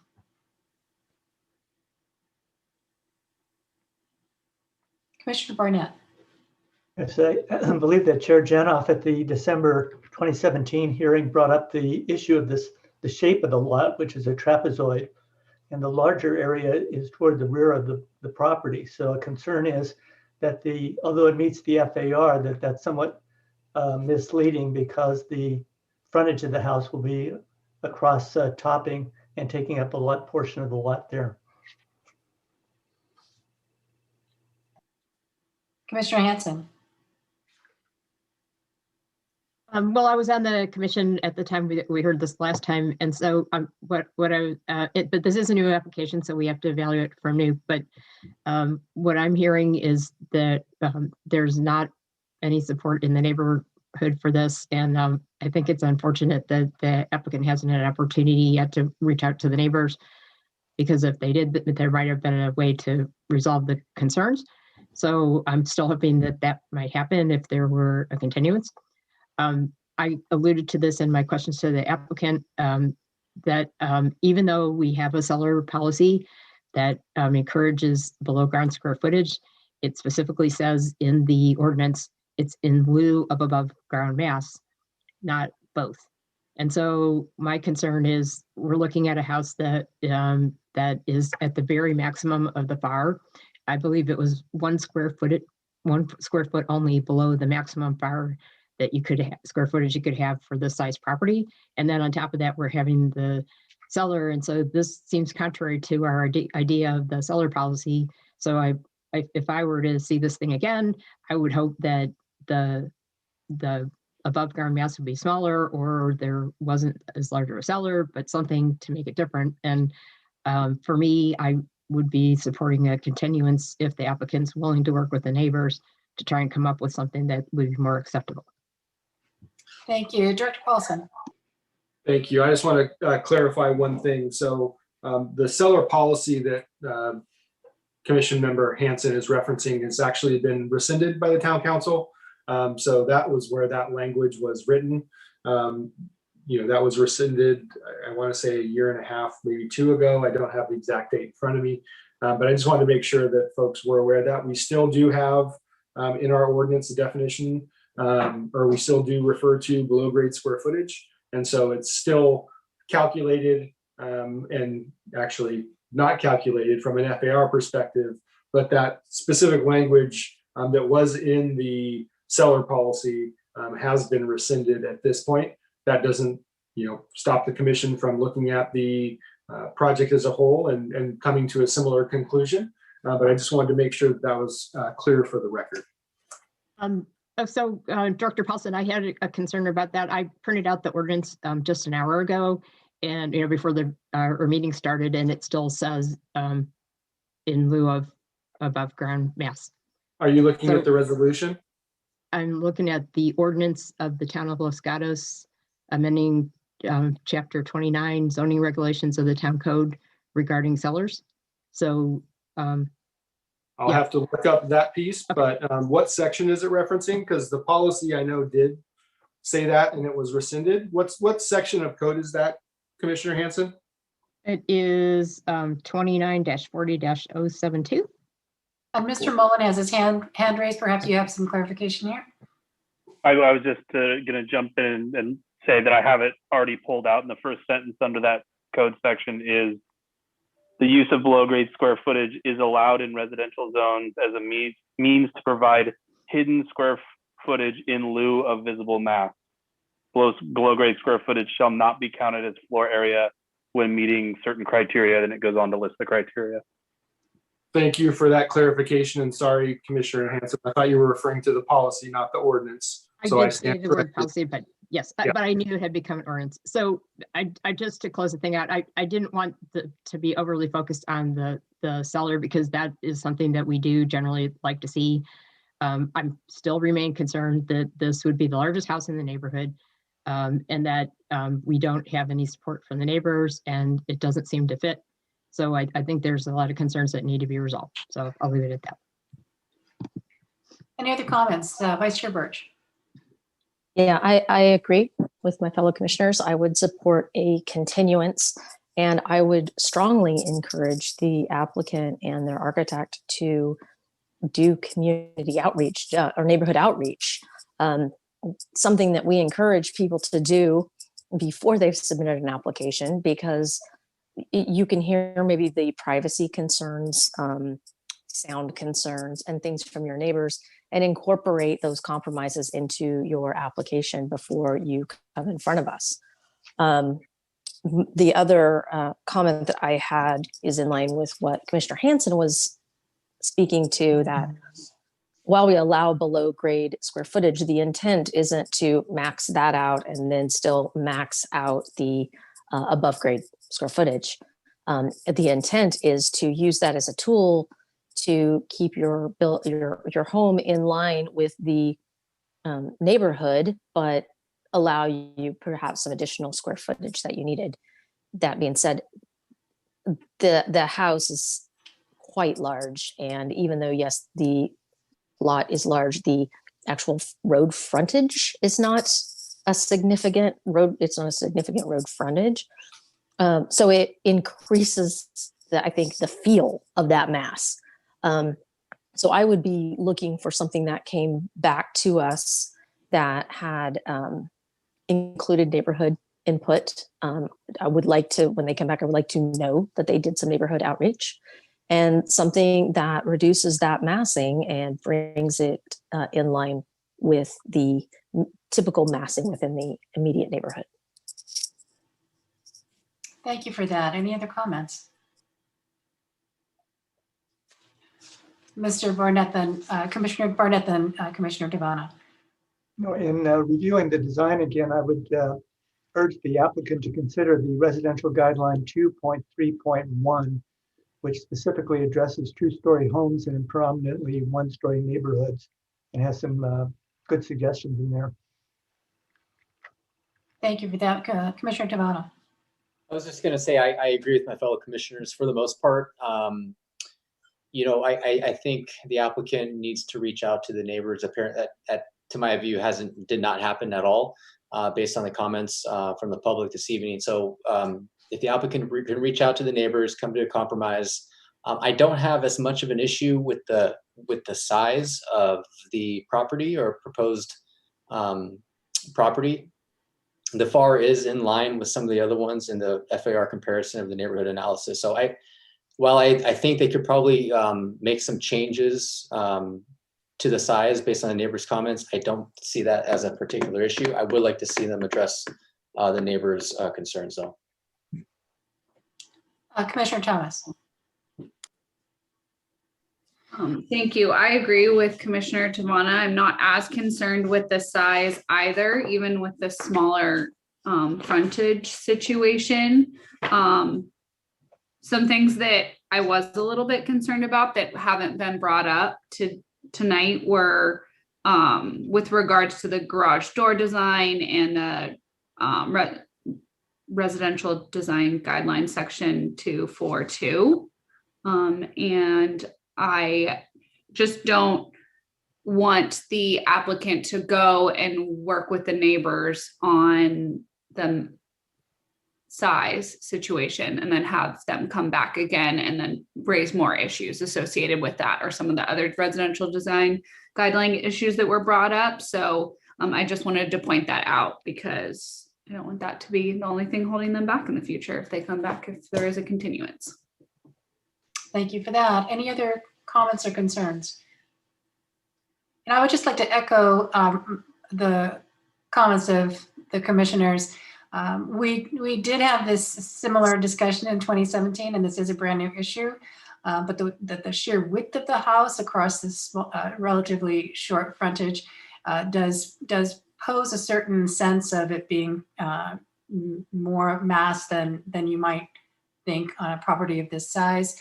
We had talked about perhaps repositioning the footprint to go toward the back of the lot rather than the width of the lot. So there are things that can be done. I found tonight's public testimony particularly compelling, particularly with respect to the elevation to the west. I guess it's the west elevation. The side that has a sunken patio. There's a lot of glazing going on there. There would appear to be a pretty significant privacy issue for that neighbor. So I appreciate those comments and would underscore that the applicant does need to go back to the neighborhood, specifically those neighbors that are in the 225 configuration relative to the house, and try to gain some neighborhood consensus about how to go forward. With that said, sounds like we are ready for a motion.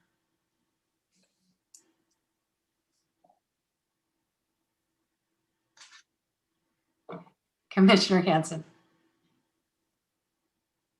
All right, I'm going to move that we continue this application to a date certain, which I will look to staff to tell me what date that would be. I think April 14th will work for this one as well. And if they're not ready at that point, then again, we'll continue it as we talked about with the last item.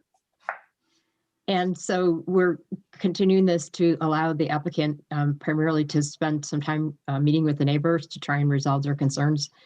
And specifically, Chair Janoff mentioned the neighbors that are the 225, but there's also the neighbor behind. So they should definitely meet with all of those neighbors and see if they can address their concerns. And I think Commissioner Thomas also brought up a concern about the garage. So they should look at all of that. Commissioner Barnett suggested looking at the residential design guidelines. And as he said, that there are some very good guidelines on introducing a 2-story home into a primarily 1-story home neighborhood. It includes things like setbacks and so on and so forth. So we would encourage them to look closely at the residential design guidelines in addition to meeting with the neighbors to try and resolve those concerns. That's my motion. Thank you for that. And do we have a second tonight? Commissioner Barnett? I'll second the motion. Thank you. Any comments or discussions regarding the motion on the table? Vice Chair Birch.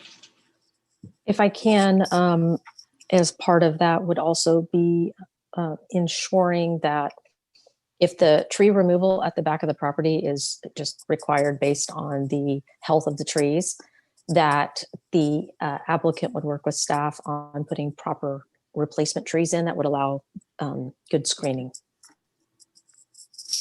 So are you suggesting to amend the motion for that? Yes. So so moved. Thank you.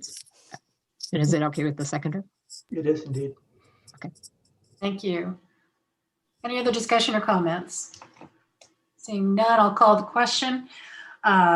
Please indicate whether you're in favor of the motion on the table. Commissioner Hanson.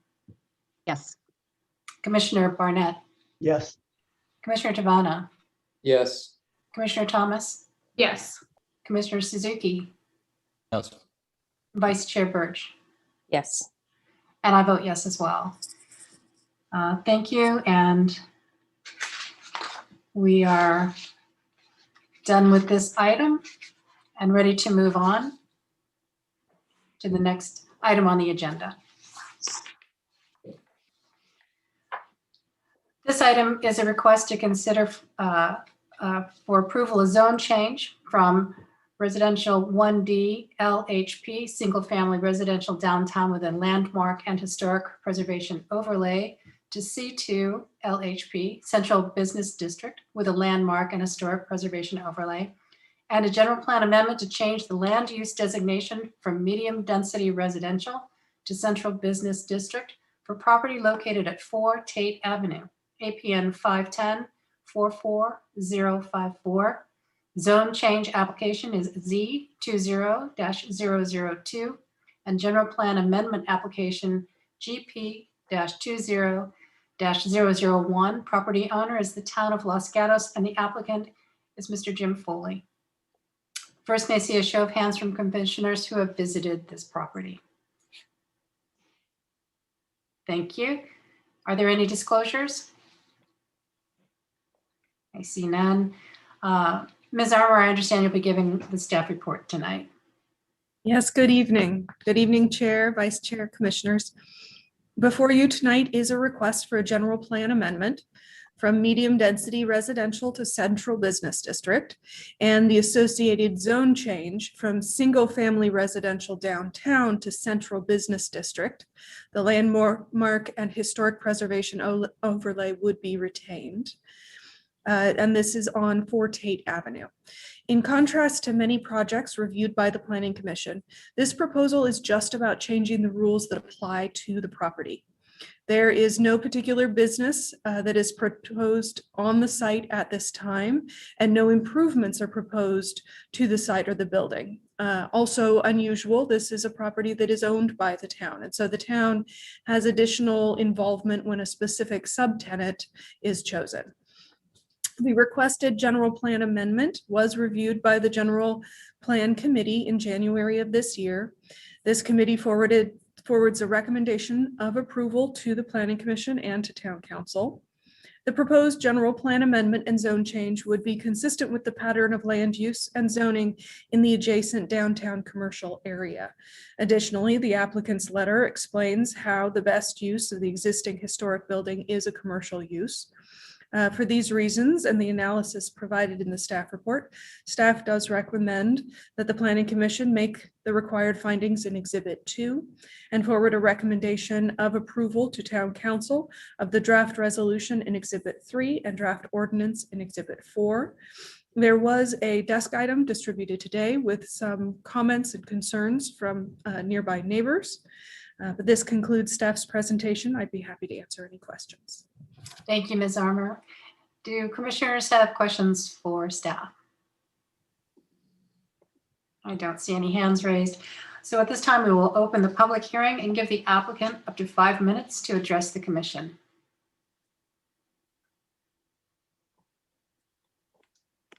Thank you, Chair. So I'm going to allow the applicant to speak. Mr. Foley, you can unmute yourself and you have up to 5 minutes.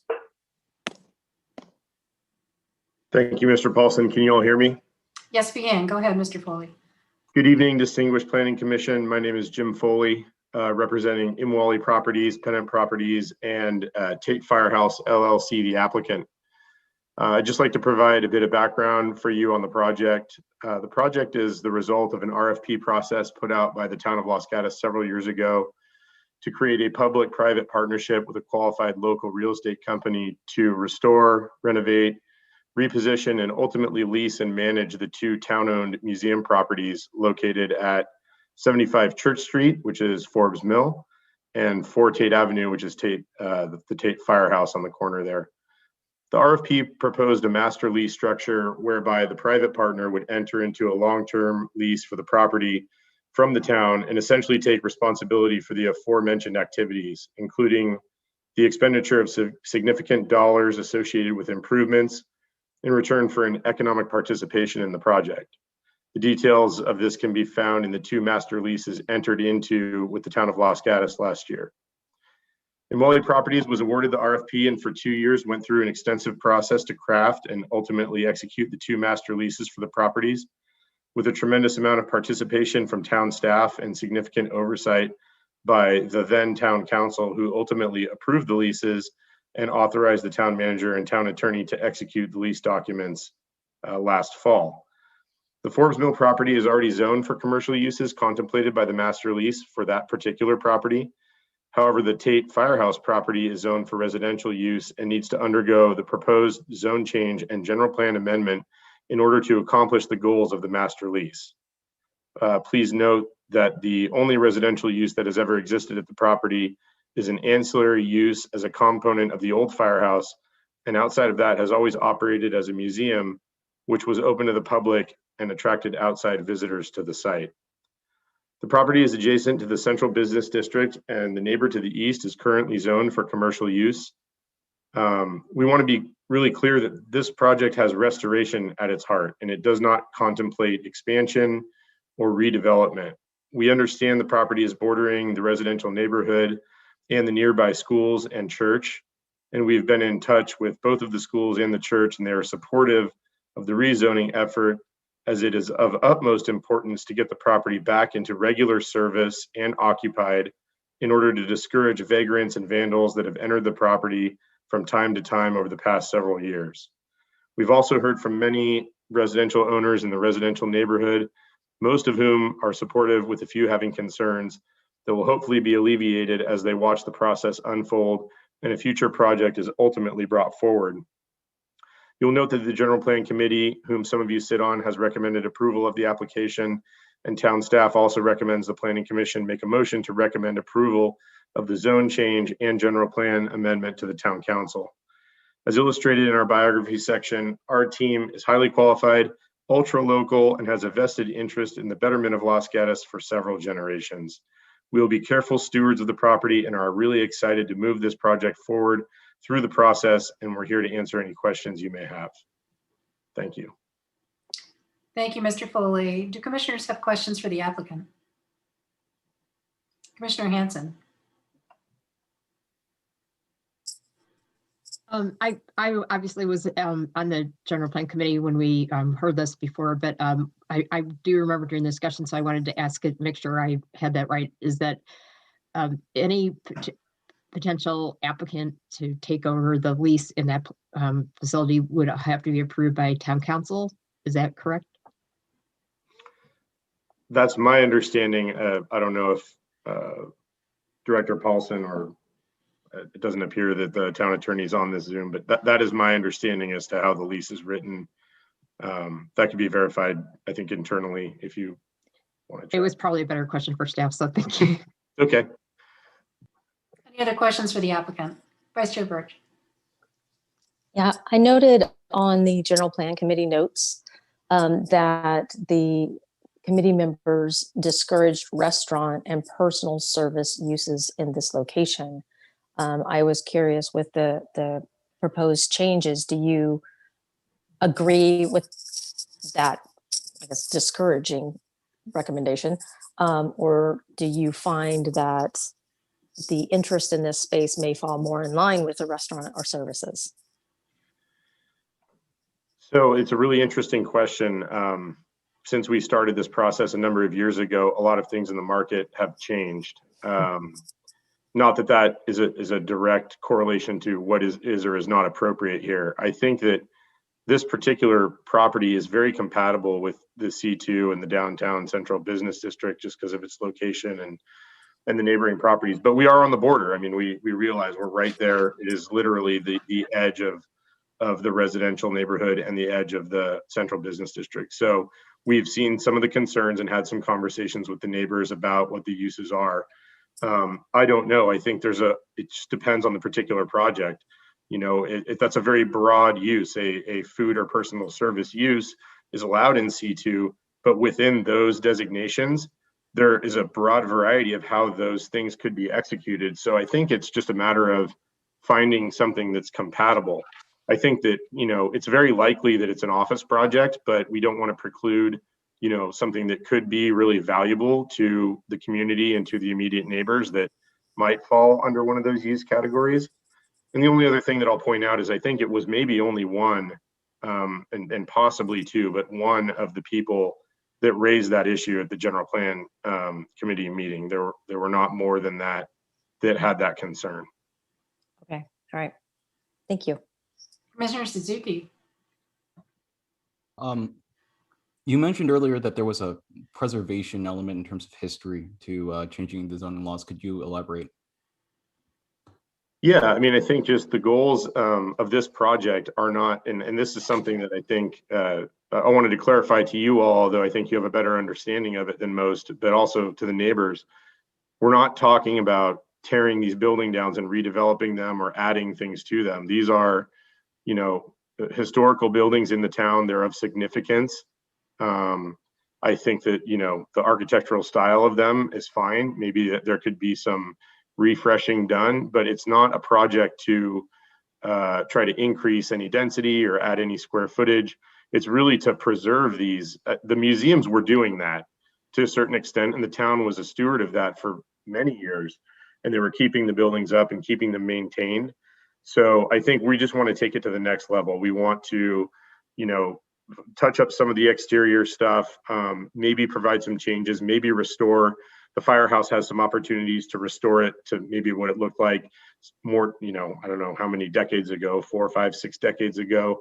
Forbes Mill probably, on the other hand, has to remain much how it looks now.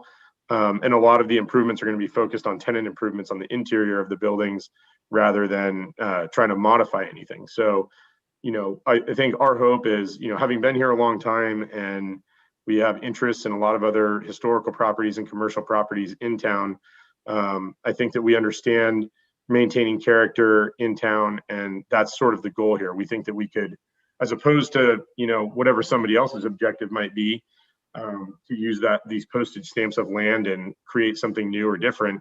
Our agenda is no, let's preserve them, but figure out what we can do to make them revitalized on the interior and bring some life back into them and keep that going for the long term. I hope that answers your question. Thank you for that. Commissioner Thomas. Thank you. Adding on to that, Mr. Foley, you mentioned that you felt like the space and location would be attractive to maybe a small office space. Is there anything in any of the plans that would maybe make the space more attractive to some public use, as long as that is something that the neighbors are happy with or comfortable with? Because like you said, you know, it was a location that attracted public, you know, visitors, and people could go and enjoy it. And as we know, we don't have, living in California, we don't have a lot of historic buildings in town. And it is, you know, it is sad to see it sitting there and not being used and enjoyed by the people of town. So is there anything with these changes that you feel like and any updates and renovations that could be done that could make it more accessible and enjoyed by the public? That's a really good point. I think it's too early to tell for this particular site. I mean, honestly, there's some property there, and there is a storage building kind of structure in the back that we don't really know what the future of that is. It's going to be particular to the project that we bring forward when we bring an actual tenant improvement project forward, where we'll see. And if it's such that, you know, maybe not all of the space is needed, you know, it has a parking lot and is self-parked for the size of the building. So, you know, short of reducing the size of the building and trying to create something, it might be difficult, but maybe there is a way, if the tenant doesn't require it, that we could repurpose some of the area to do something. And I don't know what, but it would be interesting to collaborate. The cool thing with this project is we're a public-private partnership with the town. So everybody gets to be involved and get to talk about it. And if there's an idea that comes forward, I'm sure we all want to entertain that. Just, you know, to add editorially, Forbes Mill has a much larger opportunity for that to occur, because the property there actually, you know, you may not know if you've been down to the trail, but it extends significantly further back than just the Forbes Mill Annex building. So I know we're probably not going to revisit that in this venue, but it's something that we've definitely had on our mind. And, you know, I would appreciate any feedback we can get on both of them as to, you know, what's creative that we can do to make it, you know, an asset to the town, for sure. So thank you for asking that, and hopefully that answers. Yeah, and thank you for following up about Forbes Mill. I definitely can see how that site, it's a little easier to envision that just because of its location and accessibility in town, and how it's slightly more isolated from a neighborhood. I did have a follow-up question with regards to the accessory structure, like the little storage area that you mentioned, and this might, is that part of the historic structure of the property or not?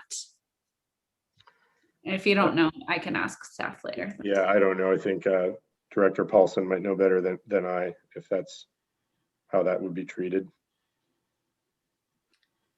Thank you. Any other questions for commissioners? All right, seeing none, we'll now move to the public comments. Members of the public may choose to state your name and or address or to speak anonymously. Please understand that the meeting is being recorded for the public record. Do we have any members of the public who wish to speak on this item?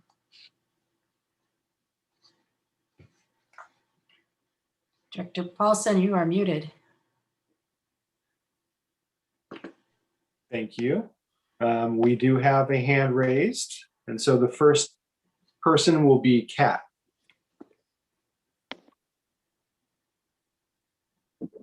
Hi, my name is Kat Battaglia. My husband is Robert White, and we submitted a letter today. We're a little bit late to the party, I think. Last year we purchased 300 West Main Street, which is on the corner of West Main and Tate. So we are directly across from number 4 Tate. the whole side of our house looks out at and is across from that building. So it's kind of important to us what happens to it, particularly because when we bought this house, our research told us and the town told us that they were considering a firehouse, the old firehouse museum, not this sort of a new. It was kind of a surprise to see this for lease sign go up. So we're concerned what happens there. We agree that it needs some upgrades, but the view that we have over that building that's kind of cute, has potential, was a consideration for purchasing this property. And I'm very concerned about what happens there for traffic impact, for our views, for the foot traffic, for the amount of parking. As it stands now, it's the parking lot has been used by young people for, at least during COVID times, kind of a gathering spot for impromptu parties, which are always broken up very quickly. But we've had some homeless type people, wanderers around there. It obviously needs upgrades. We had actually offered to purchase the property out of concern for what it was or what might transpire there, with the intention of preserving, upgrading it, but preserving the aesthetic style, the roof lines. I'm worried about roof heights and that sort of thing, and a big change there, more congestion. The other thing that was a big surprise to us was the traffic problem, and I'm concerned about that, dependent upon what type of business goes in there, for the parking and more traffic coming in. It's actually kind of dangerous because there's such a gridlock pattern that we can't get out. Emergency vehicles can't get in. I've actually had people during those times get out of their car and take refuge under our birch trees for shade because they were stuck, not moving, on tape for so long that she thought her baby was going to perish. I've given water to people. And so I'm a little bit concerned about what goes in there. And again, we welcome, the property being upgraded and updated. I'm concerned at this point, not knowing too much and only speaking to Jim through one email today, or email reply, about what this will open up for the future. I understand. I'm there. Oh, sorry. Is my time up? Yes, thank you for your comments. Do any of the commissioners have questions for the speaker? I don't see any hands raised. Thank you very much. Do you have any other speakers? Not currently, but let's give it a couple seconds. Here we go. Ms. Quintana, again, I will have to move her to a panelist to allow her to speak. Let's see here if I can find.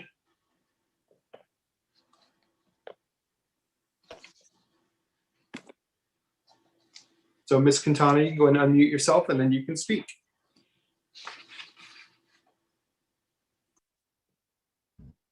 Okay, just a couple of comments. This was the first firehouse in Los Gatos, and a while back, the first fire bell was moved from its spot on the town plaza and moved back to what was then the Tate Museum, with the understanding when that move was approved that there would be a structure built to house the fire bell on that site. So my concern now is what will happen to the fire bell as part of any plans for the site, and whether the fire bell somehow could be integrated into something that would be available for public use, like a tiny pocket park maybe, or something. That's one concern. The other thing is I would like to say is, yes, I was one of the general plan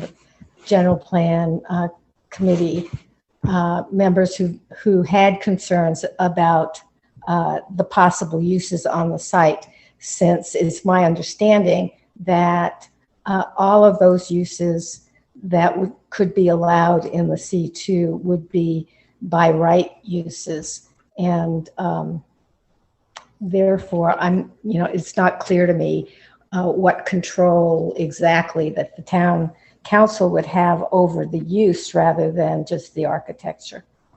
Those are my comments. Thank you for those. Do any commissioners have questions of Ms. Quintana?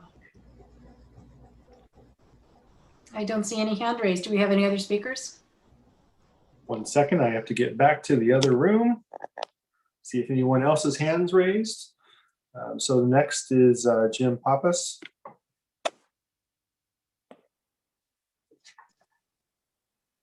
Good evening, Commissioners. My name is Jim Pappas. I live at 5 Tate Avenue here in Los Gatos. So much like Kat, I somewhat echo many of her comments. We've actually had a chance to talk about it. Was not quite on the level of aware of this level of the programming. I guess my biggest concern would be is, much like Kat said, yes, would love to see something develop there because there is a lot of activity that occurs that's rather nefarious in nature. In fact, even this afternoon, some more high schoolers were parked there just exchanging whatever at the time. My concern really would be from the ability for the town to control what commercial is. Many towns have the ability, or cities have the ability to have commercial versus retail versus office. And so the concern we would have as neighbors is if it turns into retail, if you look at downtown Los Gatos, the likelihood of that retail changing hands on a numeral, rotating basis would be of great concern. Same thing with the restaurant. You're looking at in and out traffic. That would be of great concern for that location. The other problem with a retail environment would be beach traffic. That retailer would have no chance whatsoever to survive because on Saturdays and Sundays, they can't commit any business during those times. That's why our preference as neighbors, first would be residential. If that's not possible, it would be for more of an office nature. And so a couple of us put that in writing to you today and yesterday to enumerate those concerns and really lay it out for you where we believe, a professional type office, it could be an architect, could be an engineer, could be a financial advisor, something with low traffic, but to maintain the architectural view that you have there without adding traffic to the area.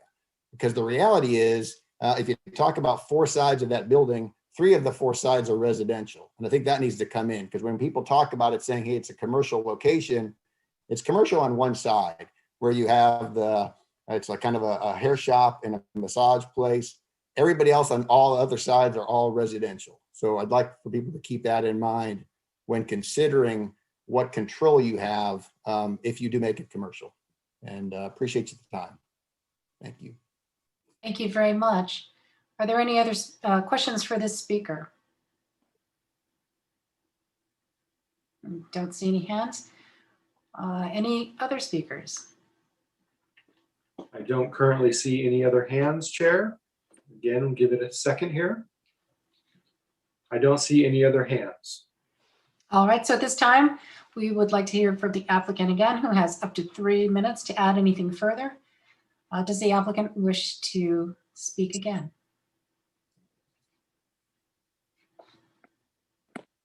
Yes, Mr. Foley does. 1 second.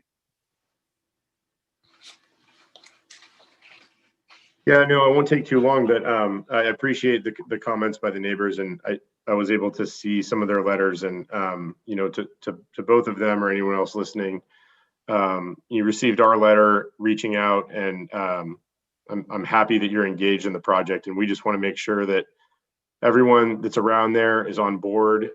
We're excited that this is kind of a project that we feel keeps everybody aligned together. The town, us as managing the project, the neighborhood. So, we're open to further comment. This particular part of the process is, is very technical. It's the rezoning and the general plan amendment. And as the marketing proceeds and an actual project level project comes into focus where we know what the use is going to be, we're going to have a lot more conversation with everybody, and we're really going to be open to making sure that the immediate neighborhood isn't impacted and has a chance to provide their input. So just, everyone feel free to contact us at any time with questions, concerns, or updates about what's going on And we want to make it really beneficial to everybody else. Any other questions, we're here to field. Thank you. Thank you, Mr. Foley. Do commissioners have any additional questions for the applicant? Commissioner Barnett. Yes, did you say that the master lease with the town is already executed? And if so, I have a follow-up question. Yeah, it is. And so this is kind of a tricky process that we're going through, because the master lease is kind of presupposed and had been supported by the previous council that this is where we're headed, but we still have to take this through the process. And there was a lot of debate about whether the town could take it through the process itself, or whether we as the master tenant take it through the process. So we're here now doing it this way, and just hopeful that we still maintain everyone's support. And whatever your next question is, I'm happy to answer if I can. The follow-up question is whether you're aware in the lease itself, whether there's any control over the use of the property of the subtenants. Yeah, my understanding is that the town of Los Gatos, through the town council and supported by your recommendations and the recommendations of staff and the town attorney, has the final approval over any subtenant that we have. Okay, that's good to hear. Thank you. Commissioner Thomas. And Pup. Sorry, we have a, okay. I had a question just for Mr. Foley about the timeline. If this zoning is changed, do you have any prospective timeline of when renovations might begin to occur? Yeah, I think it's a typical project timeline, but it's going to be triggered by tenant activity. And as one of the neighbors had mentioned, we've had a marketing sign up there for a little while. We've had some interest, and it's been really exciting to field all that interest through the middle of the pandemic, where we just,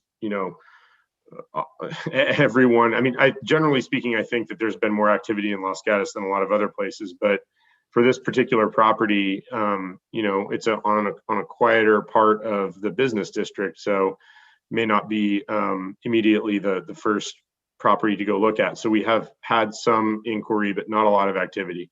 As we go through the process and we emerge from the pandemic, I'm hopeful that activity ramps up and we're able to field a lot of inquiry about what types of uses and who's kind of ready to come collaborate and bring a project forward. So as that occurs, let's call it the next, beginning of summer, the next 3 months or so, we'll hopefully have more traction, but it could be a lot longer than that. Once we have the tenant or a suitable tenant in line, then we're in the middle of a tenant improvement project, right? So we'll be going through, if there's a necessary use permit process that takes several months, if there's there is going to be a plan check process for a building permit that's going to take several months. There's going to be several months of construction. So, I mean, even if everything went lightning fast, I couldn't imagine anything getting in there faster than 9 months from now. It'd be more like the end of the year, the beginning of next year, unless there was something that was just needed very minor improvements, that was very quick to be able to occupy. Something could be in there more like Q3, but my crystal ball says no, it's still a ways out. All right, thank you for that. Do we have any other questions for the applicant? And I don't see any hand raised. So we'll now close the public portion of this hearing and ask if the commissioners have any questions of staff, wish to comment, or introduce a motion for consideration.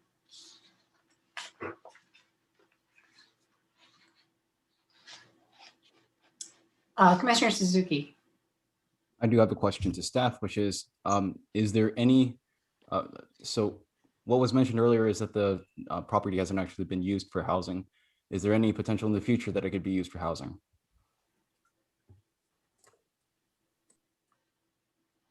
So I can go ahead and answer unless Ms. Armour wants to start, but I'm happy to jump in there. So there's always that opportunity. The current, as was stated, the town council, a former town council has entered into a master lease agreement with this tenant.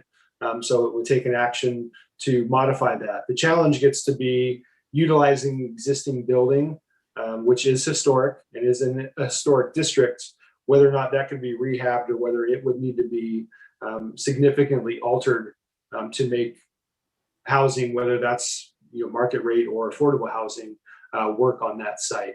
So those are always options. We are going down the path currently, as the applicant mentioned. This is a necessary action that will ultimately need to be taken by the town council, whether or not the general plan and zoning designations get changed. But could it ever be used for housing? There is a possibility that it could be used for housing.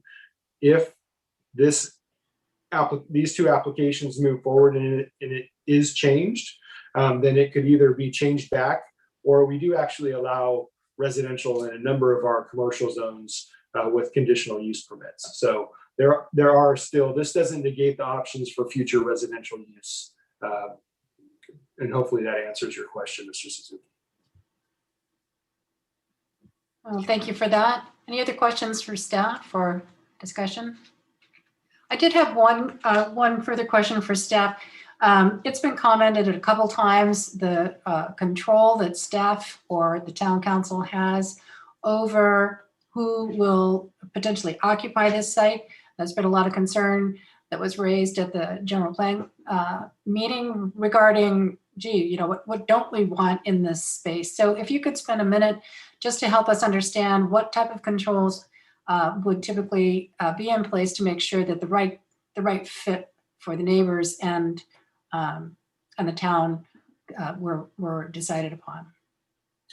So generally, and I believe the town attorney mentioned some of this at the general plan committee. And so I can start, and then if Ms. Armour has additional comments she would like to make. The town is the landlord for this master lease agreement. And there is language in there that we basically have the ability to refuse a subtenant who might lease it from the applicant. And so I don't have the specific language in front of me to know whether or not that's the town council and or the town manager.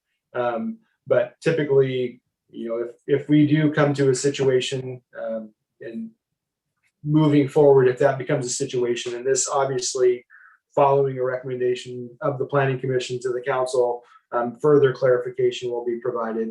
And I apologize for not mentioning earlier that the town attorney unfortunately wasn't able to join us this evening, but it's my understanding from his comments at the GPC that the town does have basically a first right of refusal for subtenants that would lease from the applicant and their group. Thank you for that clarification. And I just wanted to point out that for those of us who were thinking about the parcel's proximity to the neighborhood, how tight that street Tate is, and the parking lot and its size relative to ingress and egress and opportunities. We were thinking hard about how to control that, and the fact, as stated by the town attorney and confirmed tonight by Director Paulson, that the town has quite a bit of control over deciding who comes into that space, gave us a lot of comfort to know that a good decision would be made if we were to change the zone code. Any other comments? Commissioner Hanson. I was just going to add on a little bit to what Chair Janoff said, because we're all of the, as well as Commissioner Birch at the time, were members of the General Plan Committee when we heard this. And I think that there was quite a long discussion actually by the General Plan Committee, and this is for a recommendation that was to come to us. And I think the way that we got comfortable with it was exactly what Chair Janoff said, which is that the applicant is the town of Los Gatos, and because that's applicant in the town of Los Gatos, there's going to be a lot of oversight as to what kind of tenant might be in that place. And that combined with the fact that the use has never really been residential since its inception. And I don't know to what extent the applicant mentioned this, but I mean, it's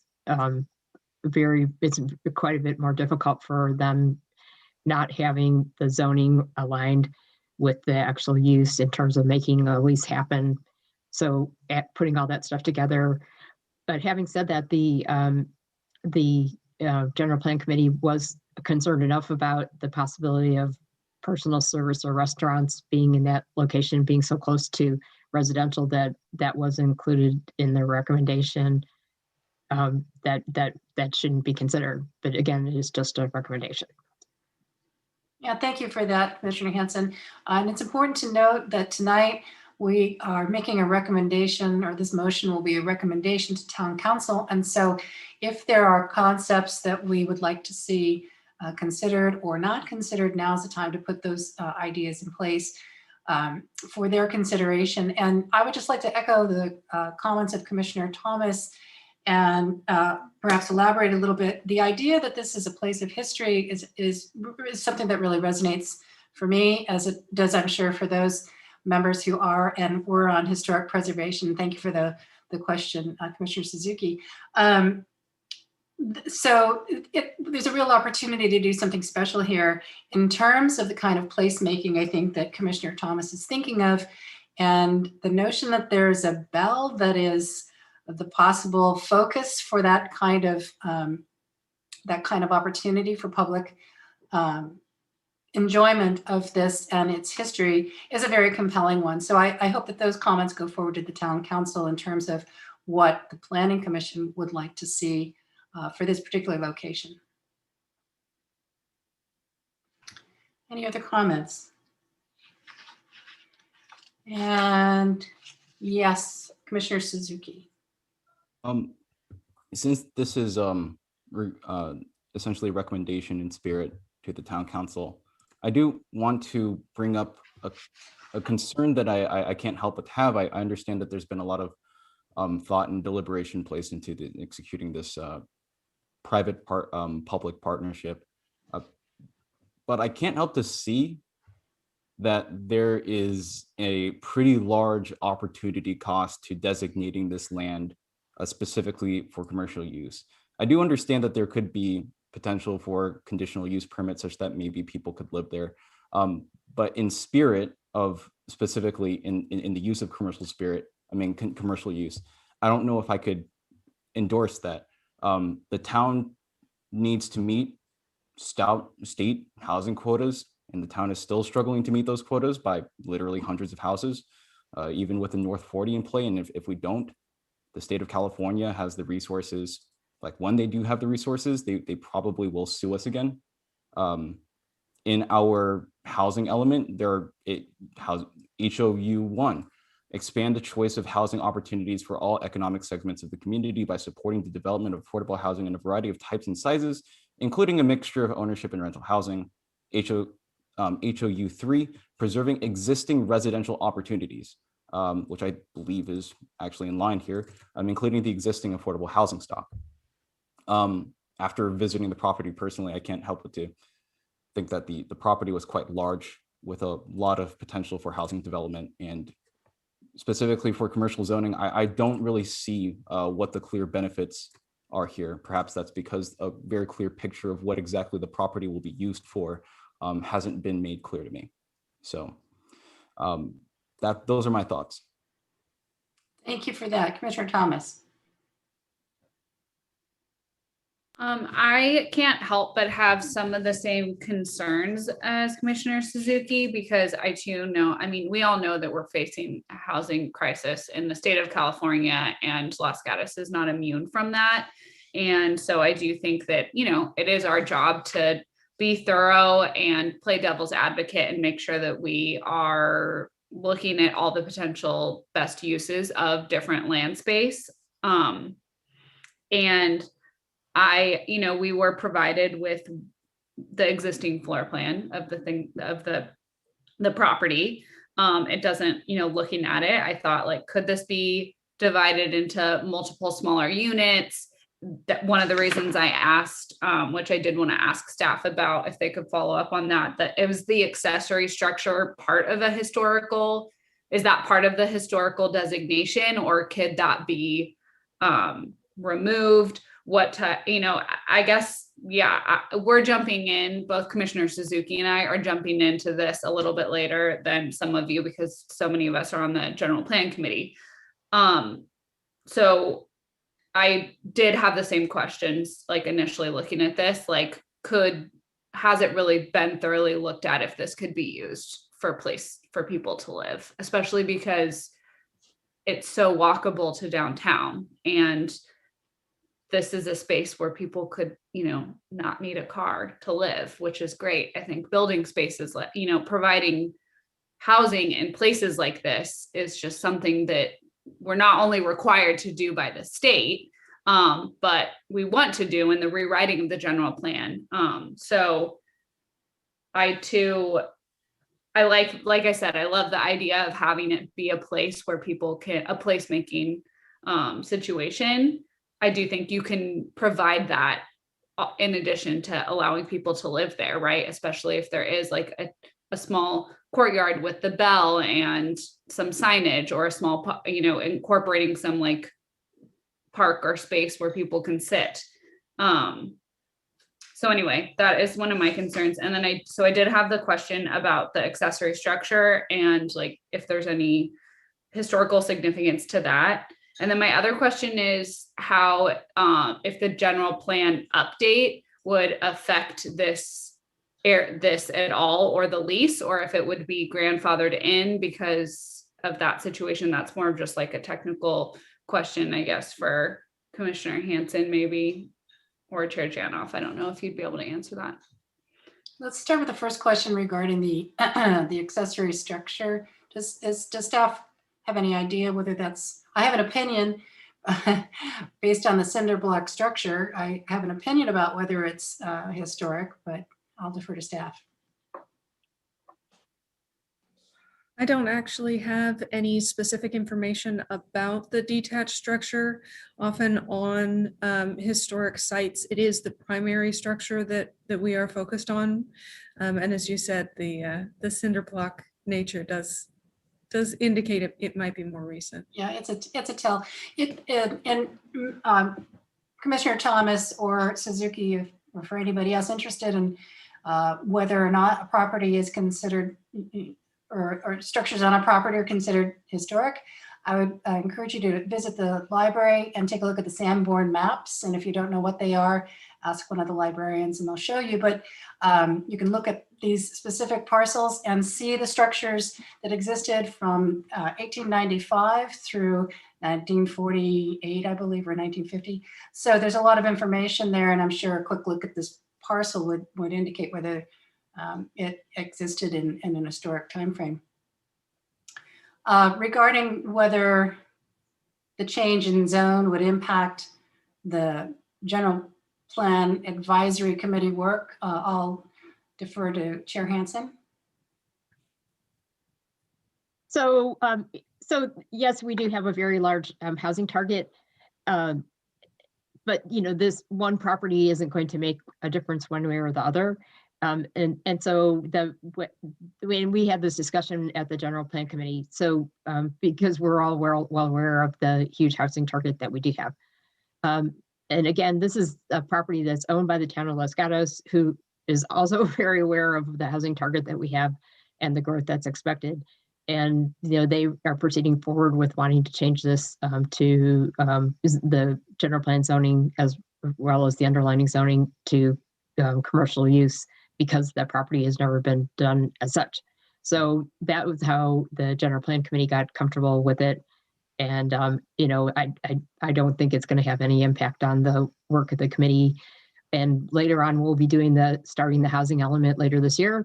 And I sat on the housing element last time. And, yes, as Commissioner Suzuki pointed out, we, have had a tough time getting there, primarily because we can only plan for housing, but we can't force developers to build it. So, we do have ongoing issues, but I don't think this one property is going to swing things one way or the other. And I would just add a couple of things, Chair, sorry. We're not anticipating through the general plan update process changing a whole bunch of general plan designations. So the general plan update wouldn't affect that portion. And the other is that the town council, we will be doing verbatim minutes. So they'll get verbatim minutes of everything that's been said on this item as it moves forward to them. The housing is interesting. The town, the town has, not to my knowledge, been a landlord for residential. And so what I imagine would happen if folks wanted it to go down a residential path is the town would look at selling it. We don't develop property. Even our below market price properties, those are owned by individuals and or property management for the rental side. So, we're not in that business. There are some jurisdictions who do that. The town just hasn't been one of those jurisdictions yet. But I just wanted to make sure that everyone knows that all of these thoughts and ideas will be forwarded to the town council following this evening's meeting. Thank you for that. And I did want to comment. I've been in this structure many, many times as a former volunteer and associate of the museum that was there. It could be subdivided potentially into 3 units, very, very small, a couple of them. But one of the concerns that I would have if the town decided to sell it is that then we really have no control over what develops as a residential structure. And from what we're hearing, the appetite for developing low income housing in the downtown area in an historic neighborhood could be, I'm going to say it's probably pretty low. And so we might desire that outcome. And I think it's an excellent point if there was a way to incentivize someone to do it. If the town could break the lease and then they could sell the property, and a lot of ifs fell into place. But I agree with Chair Hansen. I agree with Commissioner Hansen that the general plan is attempting to, in its update, is attempting to identify a far larger and probably more buildable set of affordable housing within Los Gatos. So I see better targets for development than this, but I think it's an interesting point to forward to the town council. Commissioner Thomas and then Suzuki. Thank you for pointing that out, because I do think that it is important that based on the comments just for this project and what could potentially go in there, neighbors have opinions and strong feelings about that. And we would not want to make assumptions, but I do think that it is difficult to get low-income housing passed in certain neighborhoods. And I appreciate that you pointed that out. So thank you. I do think that if minutes if verbatim minutes are going to the town council, I would be interested to see if we, as part of our solving our housing crisis here, we could become a jurisdiction that does manage property and purchase and build and rent it. I don't know what the ramifications are of that, but that might be a creative way that we can move forward with dealing with our housing issues. So thank you for that comment. Commissioner Suzuki and then Vice Chair Birch. Yeah, thank you for explaining the political barriers to constructing additional housing units. I very much appreciate that. Along with Commissioner Thomas's on including certain statements or things in the verbatim minutes. I want to address the idea that, like specific parcels of land are not going to impact things one way or another, or they're not going to meet our quota unilaterally. I can't help but to feel that we can see that about pretty much literally any piece of land. Like no individual parcel of land is going to meet those state requirements. That requires a pretty holistic change in our philosophy as a planning commission, as a town, pretty much across the board. And that's in this specific case, that's the reason why I said in my first comment after the applicant finished that I am kind of, in terms of spirit, I am opposed to the property being used commercially. Does that mean that I think that it would be bad for the property to be used commercially? No, but I think that the town should very much prioritize the construction of housing above not practically everything else, but it should be really up there, probably above commercial development specifically. Thank you for those comments. Vice Chair Birch. Yes, I want to commend everybody. I think that this is a great conversation, but I want to bring us back to the application in front of us. And I was prepared to attempt a motion, if that's all right with the chair. Yes, please go ahead. Great. All right. I am going to move that we approve the request for zone change from R-1D LHP to C-2 LHP, and a general plan amendment to change the land use designation from medium density residential to central business district for property located at 4 Tate Avenue. I can find the required findings for CEQA. This is non-exempt. I can find the requirements that the proposal is consistent with the town's general plan, that it is internally consistent with the existing goals and policies of the general plan and its corresponding elements, and that the proposed zone change is consistent with the general plan and its elements, and that the proposed zoning is consistent with the proposed general plan land use designation. I believe that was it on the findings. Thank you for that. Do we have a second? Commissioner Hanson. I second the motion. Thank you. Any comments on the motion? Question for staff. Do we need to incorporate Exhibit 3 as part of the, or Exhibit 3 or A as part of the motion?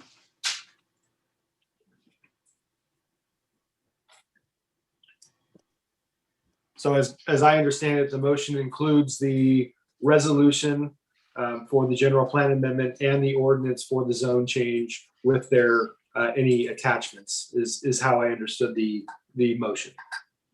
Thank you. Yes, that's correct. Right. All right, seeing no other hands, then I'll call the question. Commissioner Hanson, Yes. Commissioner Tabana, Yes. Commissioner Barnett, Yes. Commissioner Thomas, Yes. Commissioner Suzuki, No.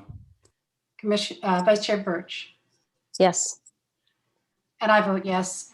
So the motion carries 6-1. And since this is a recommendation to town, I'm assuming there's no appeal or other considerations.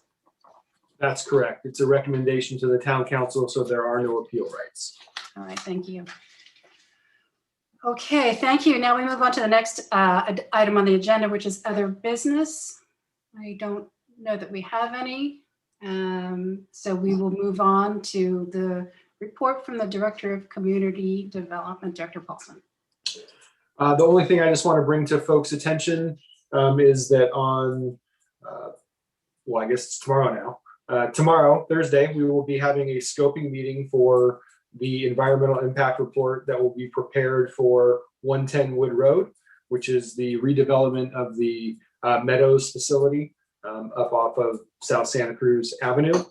Just for folks' information, the scoping meeting really is just an opportunity for members of the public, other agencies to provide information to staff and our consultants as to what items, besides all of the items that we will already be studying in the environmental impact report, as a matter of course, if there's anything else that we need to make sure that we are looking into as we go through that disclosure process for the EIR.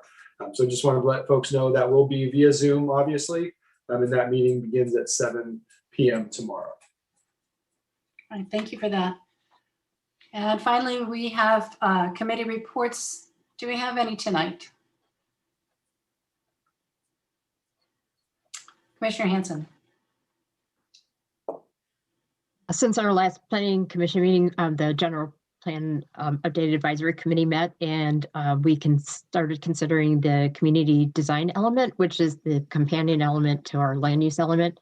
And we only got a little bit of ways into it, had quite a lengthy discussion. So we'll be continuing that discussion next week on Thursday, the 4th.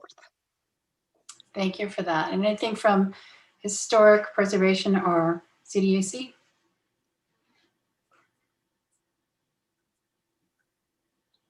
Yeah, I was going to say, I didn't know if Ms. Arnowitz wanted to speak to HPC or me. We were scheduled to have our HPC meeting today. However, there was a difference on the Zoom information between the agenda and the email, I believe, that went out. So we didn't have anybody from the public. So instead, we're going to continue it. And I think we're still determining the date certain. We were looking at the first week of March. Is that correct? All right, thank you for that. No other committee reports. Thank you all for participating in this meeting. It's been a great discussion and great input from the public, which we really appreciate. Thanks very much. This meeting is adjourned.